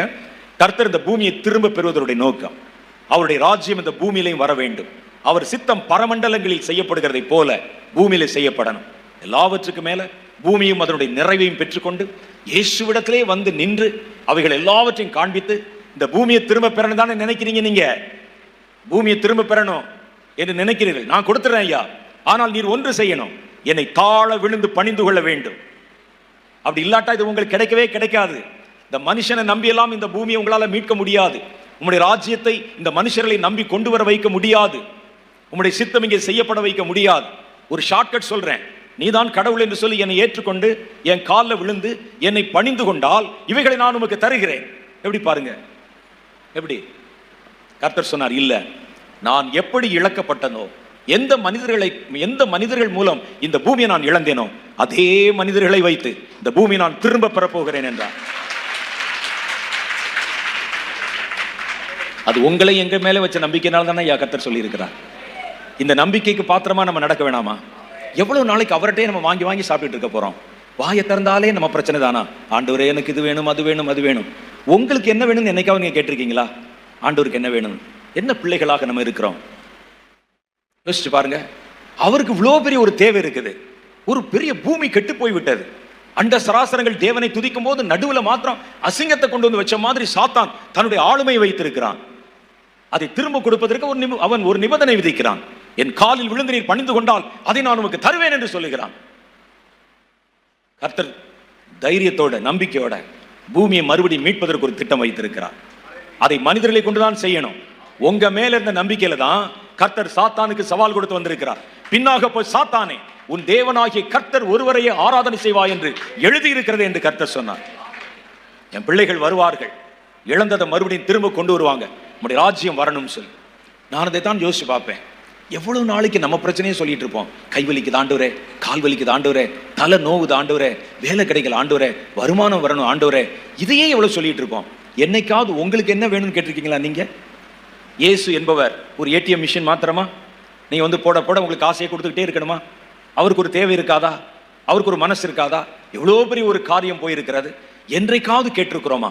அது இல்லாவிட்டால் நம்ம என்ன மனிதர் யோசிச்சு பாருங்க, என்ன மனுஷன் நம்ம. சுயத்துக்காக வாழ்கிறோம். இயேசு வந்தாலும் ஒரு சுயத்துக்காக பயன்படுத்துகிறோம். சர்ச்சுக்கு வந்தால் சுயத்துக்கு பயன்படுத்துகிறோம். ஜெபித்தால் சுயம், ஊழியம் செய்தால் சுயம். இதெல்லாம் கொடுப்பேன்னு சொன்னா தான் ஊழியம் செய்வாங்க, இல்லாட்டி செய்ய மாட்டாங்க. இல்லாட்டால் உடனே கோச்சிட்டு போயிடுவாங்க. என்ன மனிதர்கள் நாம். ஜீவனுள்ள வார்த்தைகள் அவரிடத்தில் அல்லவா இருக்கிறது. அவர் நம்ம கேட்கும் போதெல்லாம் கொடுக்கணும், இல்லாட்ட கோவம் வந்துடும் நமக்கு. நான் ஜோமே பண்ண மாட்டேன் போங்க, ஊழியத்துக்கே வரமாட்டேன் போங்க. இயேசு என்றால் கொடுத்து கொண்டே இருக்கணும். ஒரு நாளாவது நீங்க என்னை அழைத்தீர் ஆண்டவரே, எனக்கு இவ்வளவு பெரிய ரத்தம் சிந்தினீரே, நான் பாவத்தில் மீட்கப்படுவது மாத்திரமல்ல, அதை தாண்டி என்னை கொண்டு ஒரு நோக்கம் இருக்குமே, அது என்ன, நான் உங்களுக்கு என்ன செய்யணும்னு எப்பாவது கேட்டிருக்கமா நம்ம? அவர் சொல்லுகிறார், இழந்த பூமியை திரும்ப பெறணும், என் ராஜ்யம் வரணும். அவர் 2000 வருஷத்துக்கு முன்னாலே தன்னுடைய ஆசையை நமக்கு வெளிப்படுத்தி விட்டார். அவருடைய சித்தம் பரமண்டலங்களில் செய்யப்படுவதைப் போல பூமியிலே செய்யப்படணும். பூமி என் கட்டுப்பாட்டுக்குள்ளே வர வேண்டும். நான் உண்டாக்கி உன் கையில கொடுத்து நீ அதை இழந்து விட்டாய். கர்த்தர் பார்த்தார், இந்த பூமியை மறுபடியும் திரும்ப பெற்றால் அதை ஆளுவதற்கு ஒரு ராஜா வேணும் இல்ல? அதை ஆளுவதற்கு அந்த ராஜா மனுஷனாய் தான் இருக்க வேண்டும். ஏன்னா பூமியை கர்த்தர் மனிதர் கொடுத்ததுனால இந்த பூமியின் மேலே ஒரு மனிதன் தான் ஆட்சி பண்ண வேண்டும். இப்ப முதல்ல ஒரு ராஜா வேண்டும் நமக்கு. பூமியிலே கர்த்தர் மனிதர்களை பார்த்தார். மனிதர்கள் ஏகமாய் பாவம் செய்து தேவ மகிமையை இழந்தவர்களாக மாறினார்கள். எந்த மனுஷன் அவ்வளவு சரியா தேவனுக்கு முழுசும் கீழ்ப்படுகிறவனாக இருக்கவில்லை. அதற்கு இயேசு ஒரு திட்டம் செய்தார். தாமே மனுஷ சாயலாகி தாமே இந்த பூமியிலே மனிதனாய் அவதரித்து ஒரு மனிதன் தேவனுடைய முழு சித்தத்தை செய்ய முடியும் என்பதை மெய்ப்பித்து காண்பித்தார். அதனால்தான் எந்த இடத்திலும் அவர் தன்னை தேவகுமாரன் என்று சொல்லிக் கொள்வதை விரும்பவில்லை, மனுஷகுமாரன் என்றார். ஏன்னா அந்த பூமியை நான் திரும்ப பெறும்போது ஒரு மனுஷன் தானே ஆளணும், நான் அந்த மனுஷனாய் வெளிப்பட்டேன், பூமியினுடைய அதிகாரத்தை கையிலே கொண்டிருக்க போறேன். அப்படித்தான் இயேசு கிறிஸ்து ராஜாதி ராஜாவாக பூமியை ஆளக்கூடிய மனுஷகுமாரனாக கர்த்தர் பூமியிலே மறுபடியும் வெளிப்பட போகிறார். அப்ப மனிதர்கள் இழந்ததை, ஆதாம் இழந்ததை இயேசு திரும்ப பெறப்போகிறார். அப்ப அதை செய்வதற்கு ஒரு பெரிய கூட்டம் நமக்கு அவருக்கு வேணும் இல்ல?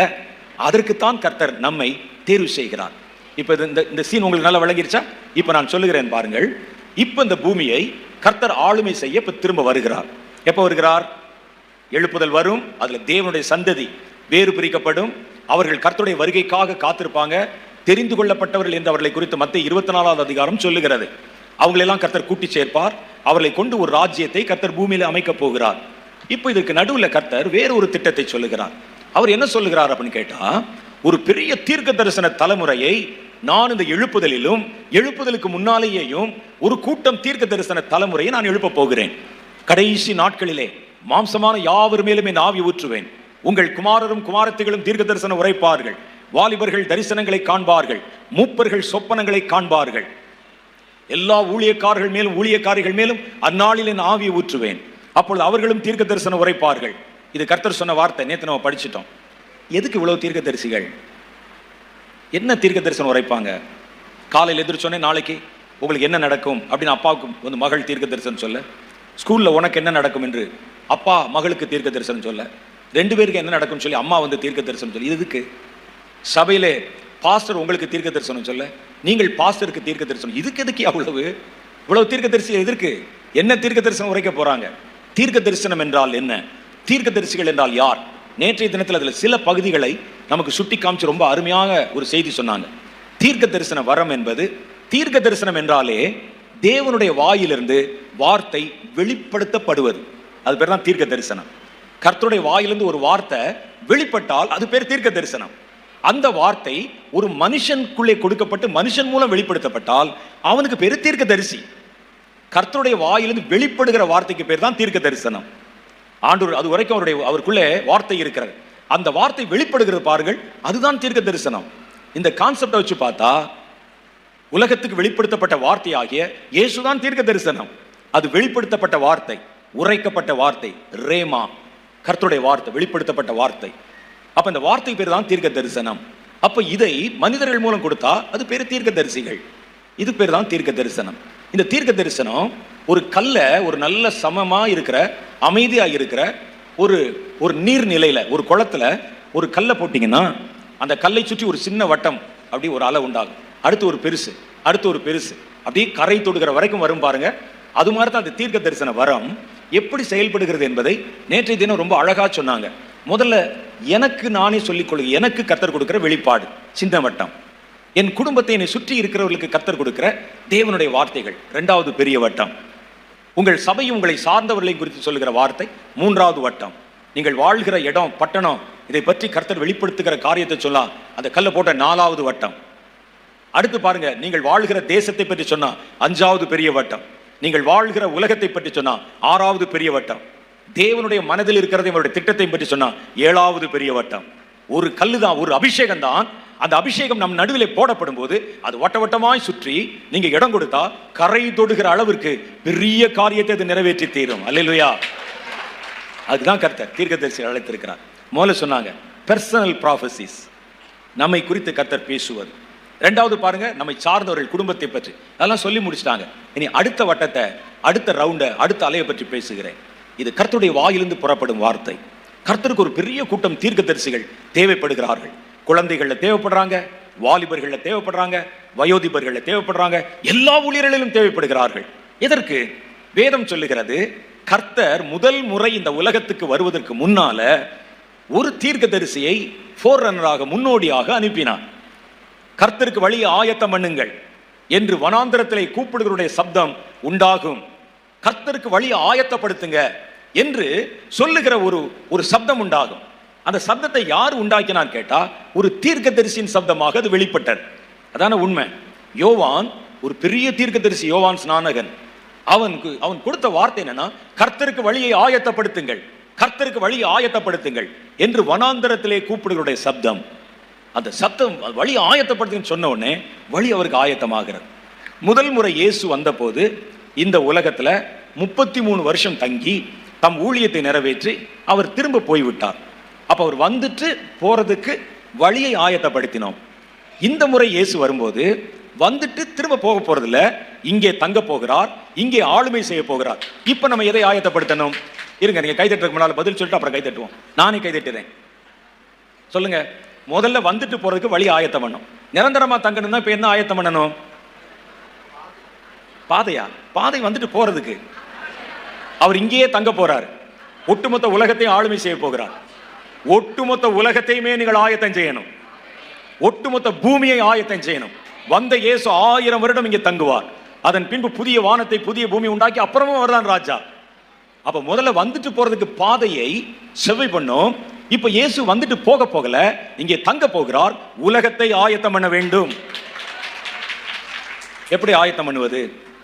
பாருங்க, ஆதியாம புஸ்தகத்துல படிச்சமே, பூமி ஒழுங்கின்மை வெறுமைமாய். இப்போ நம்ம நினைக்கிற மாதிரி இயேசு 7 வருஷம் முடிவிலே வந்து இப்ப இருக்கிற இந்த பூமி அப்படி எப்படி ஆட்சி பண்ணுவார்?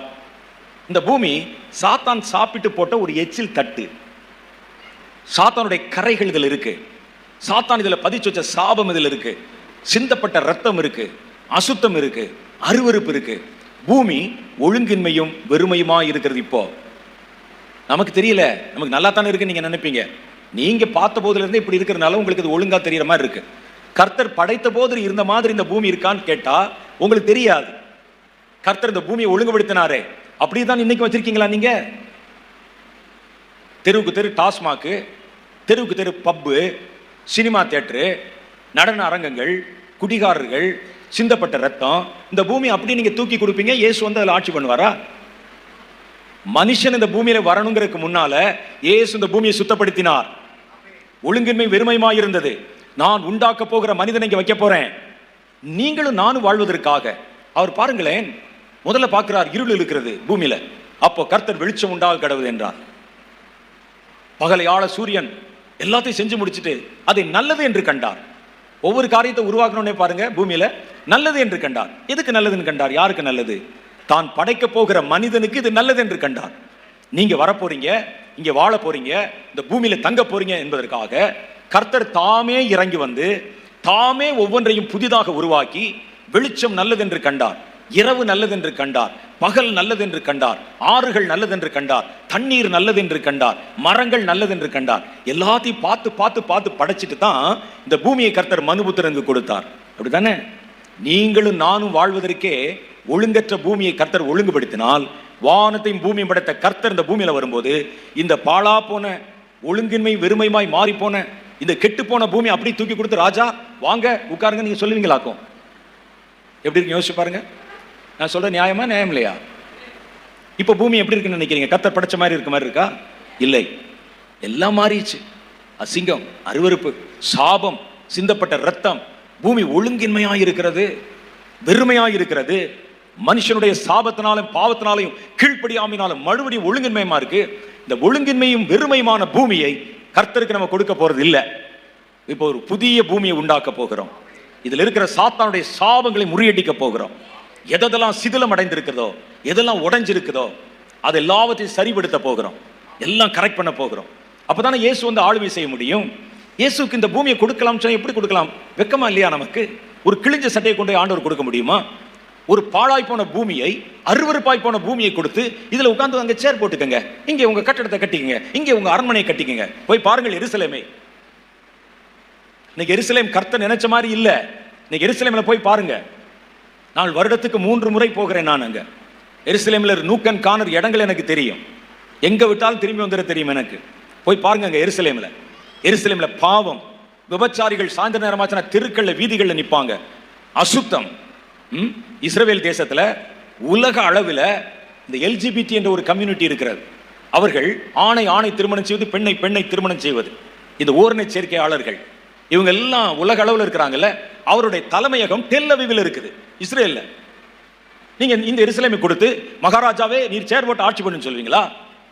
நீங்கள் இந்த உலகத்துக்கு வர்றதுக்கு முன்னால இயேசு இந்த உலகத்தை ஒழுங்குபடுத்தினதை போல இயேசு இந்த உலகத்துக்கு வர்றதுக்கு முன்னால அதோடைய கரைகள் நீக்கப்படணும், அது சுத்திகரிக்கப்படணும், மறுபடியும் அது புதுப்பிக்கப்படணும்.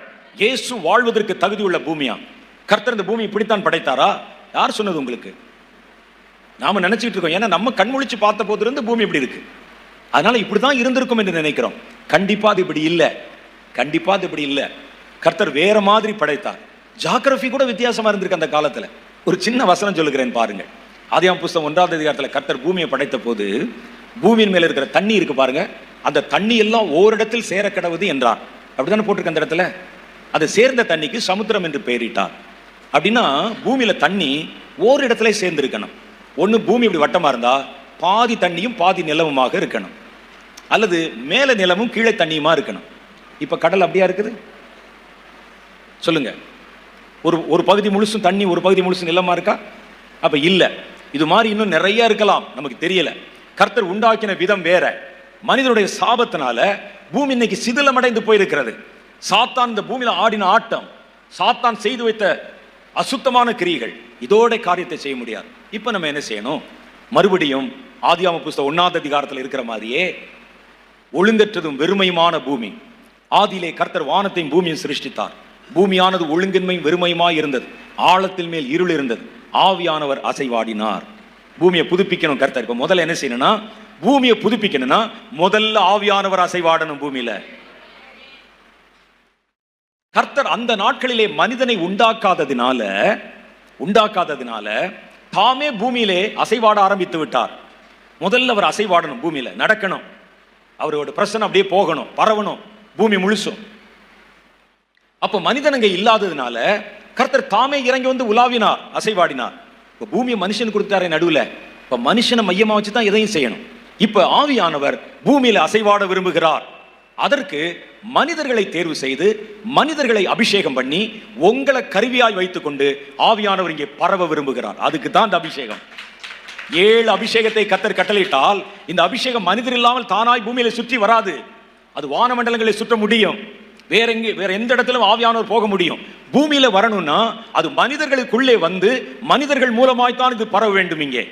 அதனால்தான் கர்த்தர் இந்த கடைசி நாட்களிலே பூமி எங்கும் அனுப்பப்பட போகிற 7 ஆவிகளை வெறுமனே கர்த்தர் அனுப்பல, மனிதர்களுக்குள் கொடுத்து மனிதர்கள் மூலம் கர்த்தர் ஆவியினால் பூமி நிரப்ப போகிறார். அல்லேலூயா. இப்ப ஏன் உங்களை கூட்டு உட்கார வச்சிருக்காங்க தெரியுதா? நீங்க அதை விட்டுட்டு நமக்கு எப்ப பிரதர்ஸ் வந்து ஜெபம் பண்ணுவாங்க, எப்ப நம்ம தலைவலி குணமாகும், காய்ச்சல் குணமாகும், அபிஷேகத்தை கொடுத்துட்டாரு. நீங்க சின்ன சின்ன பிரச்சனையை பெருசுபடுத்தினீங்கன்னா அதுதான் உங்கள் வாழ்க்கையில கடைசி வரைக்கும் பிரச்சனையா இருக்கும். நீங்க அதை கண்டுக்கிறாதீங்க. அதெல்லாம் நமக்கு துவக்க காலத்தோடு முடிந்து விட்டது. முதலாவது தேவனுடைய ராஜ்யத்தையும் நீதியும் தேடுங்கள், அப்பொழுது இதெல்லாம் உங்களுக்கு சாதாரணமாய் கொடுக்கப்படும். கர்த்தர் உங்களை அபிஷேகம் பண்ண விரும்புகிறார். ஏன்னா இப்ப மனிதர்களுக்குள்ளே வந்துதான் கர்த்தர் இந்த பூமிக்குள்ளே அசைவாட முடியும். மற்ற இடத்துல போயிடலாம். பூமியை கர்த்தர் மனுபுத்திரருக்கு கொடுத்து விட்டார். இந்த கீவேர்டை வந்து மறக்காதீங்க. அப்ப மனிதர்களை கொண்டுதான் செய்கிறார். ஆகவேதான் உங்களை ஜெபம் பண்ண சொல்லுகிறார், ஆகவேதான் உங்களை உபவாசம் பண்ண சொல்லுகிறார், ஆகவேதான் உங்களை கண்ணீர் வடிக்க சொல்லுகிறார். நீங்க செய்தால் தான் கர்த்தர் உள்ளே கிரியை செய்ய முடியும். இப்ப இந்த உலகத்தை கர்த்தர் மறுபடியும் புதிதாக்க விரும்புகிறார். ஆதியாகமத்தில் அவர் என்ன செய்தார்? ஆழத்தின் மேல் இருள் இருந்தது, தேவ ஆவியானவர் தண்ணீர்கள் மேல் அசைவாடினார். இப்ப முதல்ல கர்த்தர் இந்த பூமியில அசைவாடணும். அப்ப அதுக்கு பார்க்கிறார். இப்ப நாமாய் போய் அசைவாட முடியாது. இந்த மனிதர்களை நிரப்பி இந்த மனிதர்கள் மூலம் இந்த பூமியிலே அவருடைய வல்லமை பரவிக்கொண்டே வரணும். நீங்க அபிஷேகத்துக்கு இடம் கொடுத்தாலே போதும், இந்த அபிஷேகம் உங்களுக்குள்ளே இருந்து பரவிக்கொண்டே வரும். அதான் வேதம் சொல்லுது. நேற்று வாசித்தோமே, வெளிப்படுத்தின விசேஷம் 5:6 கர்த்தர் பூமியிலே அனுப்புவதற்கு 7 ஆவிகளை வைத்திருக்கிறார். 7 ஆவிகள், அவை பூமி எங்கும் அனுப்ப போகிற கர்த்தருடைய ஆவிகளாம். இரண்டாவது என்ன செய்தார் பாருங்க, வந்துட்டு கர்த்தருடைய ஆவியானவர் அசைவாடி கர்த்தர் ஒரு காரியத்தை உண்டாக்கினார். எப்படி உண்டாக்கினார் தெரியுமா? தம்முடைய வார்த்தையை அனுப்பி உண்டாக கடவது என்றார். அது உண்டாயிற்று. அவர் இந்த பூமி எப்படி படைச்சார் பாருங்க, சொல்லுங்க. வார்த்தையினாலே பூமியை படைத்தார். உண்டாக கடவது, வெளிச்சம் உண்டாக கடவுது என்ற வார்த்தை அவருடைய வாயிலிருந்து வெளிப்பட்டது. அது வார்த்தை வெளிப்பட்ட உடனே அந்த இடத்துல அந்த பூர்ணமான காரியம் உண்டானது. மலை உண்டாக கடவுது, மலை உண்டாயிற்று. ஆறு உண்டாக கடவுது, அந்த வார்த்தை சொல்லணும், சொன்னால் தான் அது உண்டாகும். அது கர்த்தருடைய வார்த்தை. நான் ஏற்கனவே சொன்னேன், கர்த்தர் தம்முடைய வார்த்தை, கர்த்தருடைய வாயிலிருந்து ஒரு வார்த்தை வெளிப்பட்டா அதுக்கு பேர் தான் தீர்க்க தரிசனம். கர்த்தருடைய வார்த்தை ஒரு மனிதனுக்குள் இருந்து மனிதன் மூலமாய் வெளிப்படுத்தப்பட்டால் அவர்களுக்கு பேர் தீர்க்க தரிசிகள். இப்ப கர்த்தர் இந்த பூமியை புதுப்பிக்க விரும்புகிறார் தம்முடைய வார்த்தையை கொண்டு. அப்ப இதில் சிதிலம் அடைந்திருக்கிற, சிதிலம்னா உங்களுக்கு தெரியும், அப்படி கிராக் ஆகிருக்கு. இந்த கல் தூண் சிமெண்ட்லே கட்டப்பட்டிருக்குன்னு வச்சுங்க. ஒரு தூண் சிமெண்ட்ல கட்டப்பட்ட தூணை இப்ப ரிப்பேர் பண்ணனா எதை வச்சு ரிப்பேர் பண்ணுவோம்? சிமெண்ட்டை வச்சு தான் ரிப்பேர் பண்ணுவோம். தரை கீழே கிராக் ஆயிருக்கு, சிமெண்ட் தரை, சிமெண்ட் வச்சு தான் ரிப்பேர் பண்ணுவோம். வார்த்தையினாலே உண்டாக்கப்பட்ட உலகம் சிதிலம் அடைந்தால் வார்த்தையை வச்சு தான் நீங்கள் அதை சரிப்படுத்த முடியும். வார்த்தையை வச்சு தான் சரிப்படுத்தணும். அந்த வார்த்தை பேசப்பட வேண்டும். கர்த்தர் வார்த்தையினால் தான் இந்த உலகத்தை உண்டாக்கினார். அதன் பின்பு இந்த உலகம் சீர்கெட்டு போயிருந்ததுனால தாமே இறங்கி வந்து முதல் கட்டமாய் அசைவாடி அதற்கு இரண்டாவது கட்டமாய் தன் வார்த்தையை அனுப்பி அவைகளை புதுப்பித்தார். அதே காரியம் தான் இந்த கடைசி காலத்துல இயேசு வர்றதுக்கு முன்னால செயல்படுத்தப்பட போகிறது. இப்ப கர்த்தர் தம்முடைய வார்த்தையை வெளிப்படுத்தணும்னா நடுவுல மனிதர்கள் நம்ம நிக்கிறோம் இல்ல. முதல்ல இயேசு ஆதியாகமம் 1ஆம் அதிகாரத்துல பூமியை அவர் மறுபடி சீரமைத்த போது மனிதர்கள் நம்ம இல்ல. அதனால கர்த்தர் தாமே நேரடியாய் தம்முடைய வார்த்தை வெளிப்படுத்தினார். இருளை பார்த்து பேசினார், வெளிச்சம் உண்டாக கடவுது என்றார். மண்ணை பார்த்து பேசினார், அது மரங்களையும் புல் பூண்டுகளையும் பிறப்பிக்க கடவுது என்றார். இப்ப பூமியை நமக்கு அதிகாரத்தில் கொடுத்துட்டாரே. இப்ப கர்த்தர் பேசணும்னா என்ன செய்யணும்னா தாமாய் அல்ல, உங்கள் வழியாய் பேச வேண்டும். உங்கள் வழியா தான் பேசணும், உங்க வழியா தான் அசைவாடணும். அப்ப உங்கள் வழியாய் கர்த்தர் தம்முடைய வார்த்தைகளை வெளிப்படுத்தி பேசுறாருல, இதுக்கு பேர் தான் தீர்க்க தரிசனம் என்கிறோம். இப்ப சொல்லுங்கள், ஏன் இத்தனை தீர்க்க தரிசிகள் தேவை? இப்ப தெரியுதா உங்களுக்கு? உங்களுக்கு நானும் எனக்கு நீங்களும் தீர்க்க தரிசனம் சொல்வதற்கு அல்ல. முக்கியமான நோக்கம் இழந்த உலகத்தை இயேசுவின் வருகைக்காக ஆயத்தப்படுத்துவதற்காக, இயேசுவின் ராஜ்யத்தை கொண்டு வருவதற்காக, இழந்த சீரை புதுப்பிப்பதற்காக, சாத்தான் விதைத்து வைத்திருந்த சாபங்களை முறியடிப்பதற்காக, உலகத்தின் அருவருப்புகளை மறைந்து போக பண்ணுவதற்காக, கர்த்தருக்கு இதை ஆயத்தப்படுத்தி கொடுப்பதற்காக கர்த்தர் தம்முடைய வார்த்தைகளை வெளிப்படுத்த விரும்புகிறார். குழந்தைகள் வாயிலிருந்து, வாலிபர் வாயிலிருந்து, பெரியவர்கள் வாயிலிருந்து, எல்லா ஊழியக்காரர் வாயிலிருந்து. இதுக்கு தான் தீர்க்க தரிசனம். தீர்க்க தரிசனம் என்பது கொள்ளையடிப்பதற்கல்ல, குறி சொல்வதற்கல்ல. தீர்க்க தரிசனம் என்பது உருவாக்குவதற்கு, இழந்ததை திரும்ப பெறுவதற்கு, கர்த்தருடைய ராஜ்யத்தை கொண்டு வருவதற்கு.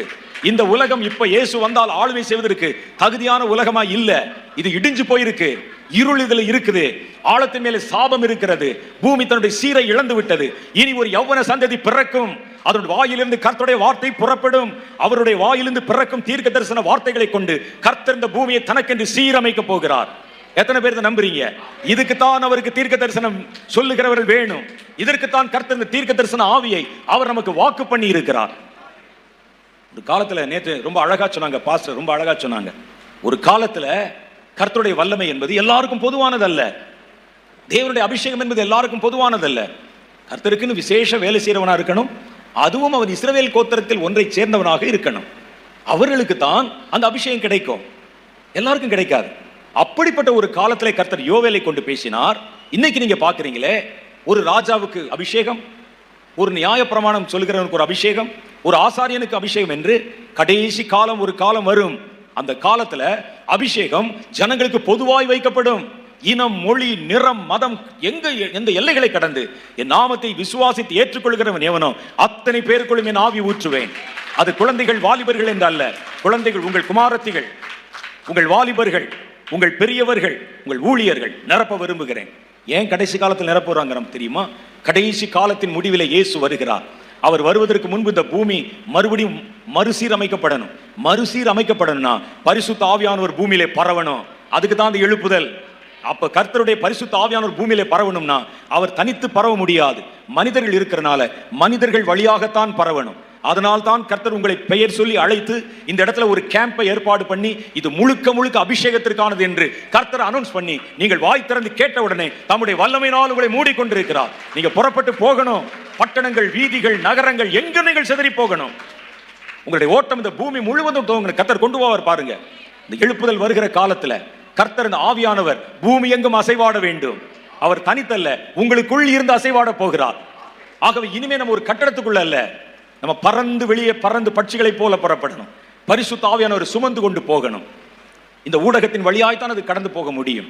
ஒரு எலக்ட்ரிசிட்டி பரவணும், ஒரு இடத்துல இருந்து இன்னொரு இடத்துக்கு வரணும்னா பாருங்க, ஒரு எலக்ட்ரிசிட்டி வரணும்னா அதுக்கு ஒரு மின் வயர் தேவைப்படுது, ஒரு ஊடகம் தேவைப்படுகிறது. அதே போல பரிசுத்த ஆவியானவர் இன்றைக்கு உலகத்தில் பரவுவதற்கு அவர் வைத்திருக்கிற ஒரே ஒரு ஊடகம் தனக்கு கீழ்ப்படுகிற மனிதன் மாத்திரமே. அந்த மனிதன் வழியாக தான் அந்த ஆவியானவர் பரவ முடியும். ஆவியானவர் பரவினால் தான் இந்த பூமி மறுசீரமைக்கப்பட முடியும். அவர் தீர்க்கதரிசி என்றால் தீர்க்க தரிசனம் சொல்லுகிறவர்கள், தலையை கொடுத்தா கையை வச்சு எதிர்காலத்தை பற்றி பேசுறவங்க, மாப்பிள்ளை எங்க இருந்து வரும், பொண்ணு எங்க இருந்து வரும் சொல்றவங்க, அதெல்லாம் கிரவுண்ட் லெவல் தீர்க்கதரிசிகள். அது இல்லைன்னு நான் சொல்லலை. ஆனால் அதை விட முக்கியமான பெரிய தீர்க்க தரிசனத்தை சொல்றேன். வசனம் சொல்லி நீங்க அதான் நினைச்சிட்டு இருக்கீங்க. தீர்க்க தரிசனம் யாருன்னு கேளுங்க. வருவாரு, கடைசியில் தீர்க்க தரிசனம் உரைப்பாரு, இவ்வளவுதான் அவருடைய வேலை. அவ்வளவுதான் நம்ம நினைச்சிட்டு இருக்கோம். வேதத்தில் ஒரு வசனத்தை வாசிக்கிறேன் பாருங்கள். அவர் எரேமியா தீர்க்கதரிசி அழைக்கிறார். எரேமியா 1:5 சொல்லுகிறார், பார், ஜாதிகளுக்கு நான் உன்னை இன்றைய தினம் தீர்க்கதரிசியா ஏற்படுத்தினேன். 10வது வசனத்துல சொல்றார், 1:10, எதுக்கு உன்னை தீர்க்கதரிசியா ஏற்படுத்தினேன்? தீர்க்கதரிசி நான் சொல்றது மாத்திரம் தானே சொன்னீங்க. பாருங்க, 1:10 சொல்லுகிறார், இதோ பார், பிடுங்கவும் இடிக்கவும் அழிக்கவும் கவிழ்க்கவும் கட்டவும் நாட்டவும் நான் இன்றைய தினம் ராஜ்யங்கள் மேலும் ஜாதிகள் மேலும் உன்னை தீர்க்கதரிசியா ஏற்படுத்தினேன். அப்ப தீர்க்கதரிசினா தீர்க்க தரிசனம் சொல்லிட்டு அப்படி 2 பாட்டு பாடிட்டு அந்நிய பாஷை பேசிட்டு போயிடுவாரா? அதெல்லாம் எங்க காலத்தோட முடிந்தது. நீங்கள் அப்படி இல்லை. கட்டவும் நாட்டவும் எடுக்கவும் கவிழ்க்கவும் பிடுங்கவும் ஏற்படுத்தவும் தள்ளவும் கர்த்தர் உங்களை தீர்க்கதரிசிகளாக ஏற்படுத்துகிறார். அந்த வசனத்தை நல்லா மறுபடியும் படிச்சு பாருங்க. பார், பிடுங்கவும் இடிக்கவும் அழிக்கவும் கவிழ்க்கவும் கட்டவும் நாட்டவும். இதுல 4 காரியம் பாருங்க. அழிவு என்னன்னு சொல்லுது? 1, பிடுங்கணுமா, வேரூன்றி போயிருக்கும் பாருங்க மரங்கள், அந்த வேரோட அதை பிடுங்கணும். 2வது இடிக்கணும், அடுத்து அழிக்கணும், டிமாலிஷ் அழிச்சிடணும், கவிழ்க்கணும், உயர்த்தப்பட்ட சாம்ராஜ்யங்கள் உயர்த்தப்பட்ட அதிகாரங்கள் கவிழ்க்கணும், அப்புறம் கட்டணும் நாட்டணும். இதெல்லாம் நீங்க படிச்சு பார்த்தா ஒரு என்ஜினியரிங் வேலையில செய்யற காரியமா இருக்குது. ஒரு இடத்துல ஏதோ கட்டப்பட்ட ஒன்றை நம்ம புதுசா கட்டணும்னு சொன்னா இதுல என்ஜினியரிங் சம்பந்தமா இருக்கு பாருங்க. முதல்ல பிடுங்கணுமா, மரம் எல்லாம் இருக்கும், பிடுங்கணும். அடுத்து இடிக்கணும், கட்டி வச்சதை இடிக்கணும், அப்புறம் அழிக்கணும், ஏற்கனவே கட்டி வைத்ததை உயர்த்தப்பட்டிருக்கிற மேன்மையாய் வைக்கப்பட்டுள்ள கவிழ்த்தணும், அதுக்கப்புறம் நீங்க கட்டணும் நாட்டணும். இது தீர்க்கதரிசியுடைய வேலை என்று கர்த்தருடைய வேதம் சொல்லுகிறது. படிக்காதனாலதான் தீர்க்கதரிசிகள் இன்றைக்கு குறி சொல்லிக் கொண்டிருக்கிறோம். தீர்க்கதரிசிகள் என்பவர்கள் முடங்கி கொண்டிருக்கிறோம். உங்களுக்கு கர்த்தர் ஒரு பெரிய பொறுப்பை கொடுத்திருக்கிறார். தீர்க்க தரிசன அபிஷேகம் கட்டுவதற்கும் நாட்டுவதற்கும், சாத்தான் ஏற்படுத்தினதை பிடுங்குவதற்கும் அழிப்பதற்கும் அதிகாரங்களை கவிழ்த்துவதற்கும் தீர்க்கதரிசிகளுக்கு அதிகாரம் இருக்கிறது. அல்லேலூயா. அப்படிப்பட்ட தீர்க்கதரிசிகளை கர்த்தர் ராஜ்யங்கள் மேலும் ராஜாக்கள் மேலும் தேசங்கள் மேலும் ஜாதிகள் மேலும் எழுப்ப போகிறார். அப்படிப்பட்ட தலைமுறையை தான் கர்த்தர் இங்கே அழைத்து கொண்டு வந்திருக்கிறார். நீ சாதாரண தீர்க்கதரிசி அல்ல, பயந்து நடுங்குகிற தீர்க்கதரிசி அல்ல. கர்த்தருக்கு ராஜ்யங்களை கட்டவும் ராஜ்யத்தை நாட்டவும். கர்த்தருக்கு ராஜ்யம் கட்டணும்னா ஏற்கனவே அவன் ஒன்று கட்டி வச்சிருக்கிறானே, ஒரு அருவருப்பான ராஜ்யம். இதை கர்த்தர் தீர்க்கதரிசிகளை கொண்டுதான் நம்ம இடிக்க போகிறார். தீர்க்கதரிசிகளை கொண்டுதான் தள்ள போகிறார். தீர்க்கதரிசிகளை கொண்டுதான் வேரூன்றி போனவைகளை பிடுங்க போகிறார். சாத்தான் இந்த 6000 வருஷமா விதைச்சு விதைச்சு விதைச்சு பூமியில எத்தனை அருவருப்புகளை வேரூன்றி போக பண்ணி இருக்கிறான். ஜாதி என்ற துவேஷம், மதம் என்ற துவேஷம், பொறாமை, தீவினை என்கிற துவேஷம் வேரூன்றி போயிருக்குது. அதெல்லாம் பிடுங்கணும், வேற எந்த ஊழியத்திலும் சாத்தியம் இல்லை, தீர்க்க தரிசன வார்த்தைகளால சாத்தியம். கர்த்தர் பூமியை புதுப்பிக்க விரும்புகிறார், கர்த்தர் வருவதற்கு முன்பு. அப்படிப்பட்ட தீர்க்க தரிசிகள் நீங்கள். சும்மா தீர்க்க தரிசன வரம் கிடைச்சிருச்சுன்னா நாளைக்கு என்ன நடக்கும் சொல்லவா, நாளைக்கு என்ன நடக்கும் சொல்லவா, நாளைக்கு தேசத்துல என்ன நடக்கும், உங்களை தாண்டி எதுவும் நடக்காது. கர்த்தர் உங்கள் வாயின் வார்த்தைகளை கனம் பண்ணுவார். அதுக்கப்புறம் உருவாக்கணும், கர்த்தருக்கு கட்டணும். கர்த்தர் உங்கள் வாயிலை வார்த்தையை போடுவார். அந்த வார்த்தைகள் உருவாக்குகிற வார்த்தையா இருக்கும். எதெல்லாம் சிதிலமடைந்ததோ நீங்கள் பேசுவீர்கள், அது உருவாக்கப்படும். ஒரு சபை உடைஞ்சிருக்கும், ஒரு குடும்பம் உடைஞ்சிருக்கும், ஒரு சமுதாயம் உடைஞ்சிருக்கும். கர்த்தருடைய தீர்க்கதரிசி எழும்பி தீர்க்க தரிசன வார்த்தை உரைத்தால் போதும், அந்த வார்த்தை வான காற்று மண்டலங்களை பரவி தான் செய்ய போகிறதை நேர்த்தியாய் செய்து முடித்து விடும். இவன் உட்கார்ந்து ஒன்றும் சுண்ணாம்பு போட வேண்டாம். அந்த வார்த்தை உருவாக்க வார்த்தை புறப்பட்டா உடைந்த சபையை சேர்த்துரும், உடைஞ்ச குடும்பத்தை சேர்த்துரும், உடைந்தவர்களை ஒன்றாக இணைத்து விடும். இதற்காகத்தான் கர்த்தர் இந்த அபிஷேகத்தை தர விரும்புகிறார். நான் சொல்ல புரியுதா உங்களுக்கு? எதற்கு இந்த அபிஷேகம்? இப்ப இந்த அபிஷேகம் வேணுமா வேணாமா? நமக்கு ஏன் வேணும்? இது வந்தால்தான் கர்த்தர் ஆளுமை செய்வதற்கான பூமியாய் இந்த பூமியை நம்ம வணைய முடியும். நீங்கள் இந்த பூமிக்கு வர்றதுக்கு முன்னால கர்த்தர் ஒழுங்கற்ற பூமியை ஒழுங்குள்ளதாய் மாற்றினார். இப்ப உங்க டேன் கர்த்தர் பூமிக்கு வரப்போகிறார். நீங்கள் இந்த பூமியை, ஒழுங்கற்ற பூமியை கர்த்தர் வருவதற்கு ஏற்ற பூமியாய் மாற்ற போறீங்க. அதற்கு கர்த்தர் தம்முடைய வார்த்தைகளை உங்கள் மூலம் அனுப்ப விரும்புகிறார். உரைக்கப்பட்ட வார்த்தைகள், உரைக்கப்படும் வார்த்தைகள், தேவனுடைய வாயிலிருந்து புறப்படும் வார்த்தைகள். கர்த்தரதை கொண்டு பூமியை மறுசீரமைக்க போகிறார். அப்பதான் அவருடைய ராஜ்யம் வரும். அவர் சித்தம் பரமண்டலங்களில் செய்யப்படுகிறதை போல பூமியில செய்யப்படும். சாத்தான் தின்று போட்ட எச்சி பிளேட்ல ஏச்சு சாப்பிட மாட்டான். சாத்தான் உட்கார்ந்து ஆளுமை செய்த பூமியை நீங்க அப்படியே கொண்டே கொடுத்தால் ஏசு அதை ஏற்றுக்கொள்ள மாட்டான். இதில் இருக்கிற சாபங்கள் மறையணும். அவன் வேரூன்றி போன, புறையோடி போன காரியங்கள் சீழ் பிதுக்கப்பட வேண்டும். பூமி புதுப்பிக்கப்பட வேண்டும். என் ராஜா வருகிறார், அவரை சந்திக்க நம்ம ஆயத்தப்படணும்.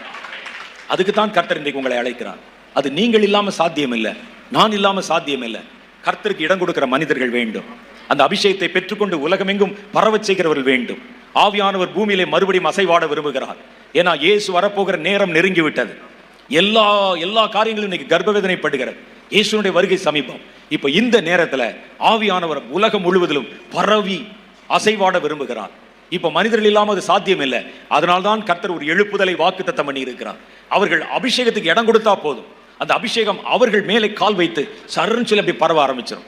அது தேசங்களிலே பற்றி கொள்ளும். ஆவியானவர் உலகத்திலே உலாவுவார். மறுபடியும் இந்த உலகத்தை புதுப்பிக்க தன் வாய் திறந்து வெளிப்படுகிற வார்த்தைகளை பேசுகிற தீர்க்க தரிசிகளை கர்த்தர் எழுப்ப போகிறார்.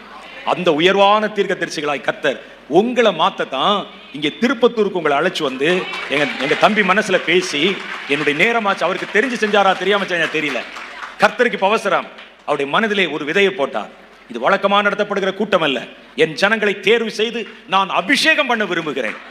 எனக்கு தெரியும் சில வருஷங்களாகவே அவர் அபிஷேக கூட்டங்கள் நடத்தணும்னு அவருடைய மனசுல ஒரு தீராத வாஞ்சை, ஒரு பாரம். அது அவரால் உண்டானதில்லை, கர்த்தர் அவருடைய இருதயத்திலே போட்டது. நான் என் ஜனங்களை சந்திக்க போகிறேன், உன் மூலம் அதை நான் செய்ய வைக்க போகிறேன். நான் தேசத்திலே உலாவணும், இந்த தேசத்தை புதுப்பிக்கணும்னா நீங்கள் முடங்கி போய்விடக்கூடாது. ஆவியானவர் அசைவாடணும். இப்ப உங்கள் மூலம் தான் அவர் அசைவாட முடியும். அதனால சொல்லுகிறேன், அபிஷேகம் பண்ணப்பட்டவங்களை கட்டி வைக்காதீங்க. அவர்கள் வெளியே புறப்பட்டு போகட்டும், தேசங்களின் வீதிகளிலே நடக்கட்டும், தேவனுடைய வார்த்தையை பேசட்டும், அழிந்த உலகம் மறுபடியும் சீர்படட்டும், கர்த்தருடைய ராஜ்யம் வரட்டும். அதுக்கு தான் கர்த்தர் இன்னும் இதனுடைய எல்லைகளை விரிவாக்குவார். இனி பாருங்க, அடுத்து நீங்கள் அபிஷேகத்திற்காக ஜனங்களை திரட்டுவீர்கள். இந்த இடம் கொள்ளாமல் போகும் மட்டும் கர்த்தர் மனிதர்களை கொண்டு வந்து கொண்டே இருப்பார். அவர்களை அபிஷேகத்திலே மூடிக்கொண்டே இருப்பார். 7 வல்லமை இந்த இடத்துல கட்டவிழ்த்து விடப்படுகிற வரைக்கும் கர்த்தர் ஓய்ந்திருக்க மாட்டார். ஒரு எழுப்புதல் தீ தேசங்களை பற்றி எரிய ஆரம்பிக்கும். அது எழுப்புதல் தீர திரளான ஜனங்கள் கர்த்தருடைய அபிஷேகத்தில் நிரப்பப்படுவாங்க. அபிஷேகத்தில் நிரப்பப்படுகிற ஒவ்வொரு தேசத்திலும், கிராமத்திலும், நகரத்திலும் பரவும் போது, அவர்கள் நடக்கும் போது கர்த்தர் அவர்களோட சேர்ந்து நடப்பார். அவர்கள் உலாவும் போது பரிசுத்த ஆவியானவர் பூமியிலே உலாவுவார், பூமியில அசைவாடுவார். ஆகவேதான் நான் நேற்றைய தினம் சொன்னேன், உட்கார்ந்திருக்கிற கர்த்தர் உங்களை அழைக்கல. நீங்கள் அடுப்பினடியில் கிடந்தவர்களாக இருந்தாலும் வெள்ளி சிறைகளுக்கு ஒப்பான சிறைகளினால் உங்களை மூடி கழுகளை போல செற்றடித்து கர்த்தர் உங்களை புறப்பட்டு போக பண்ண போகிறார். முதல் கட்ட அபிஷேகம், அது 7 அபிஷேகத்தை கர்த்தர் இறக்கி வைக்க விரும்புகிறார். அதற்கு பாத்திரங்கள் வேணும். அதனால் தான் அந்த அபிஷேக கூடுகையிலே உங்களை எல்லாம் கர்த்தர் அழைத்து வந்திருக்கிறார். முதல் கட்ட ஆவியானவர் அசைவாடணும்.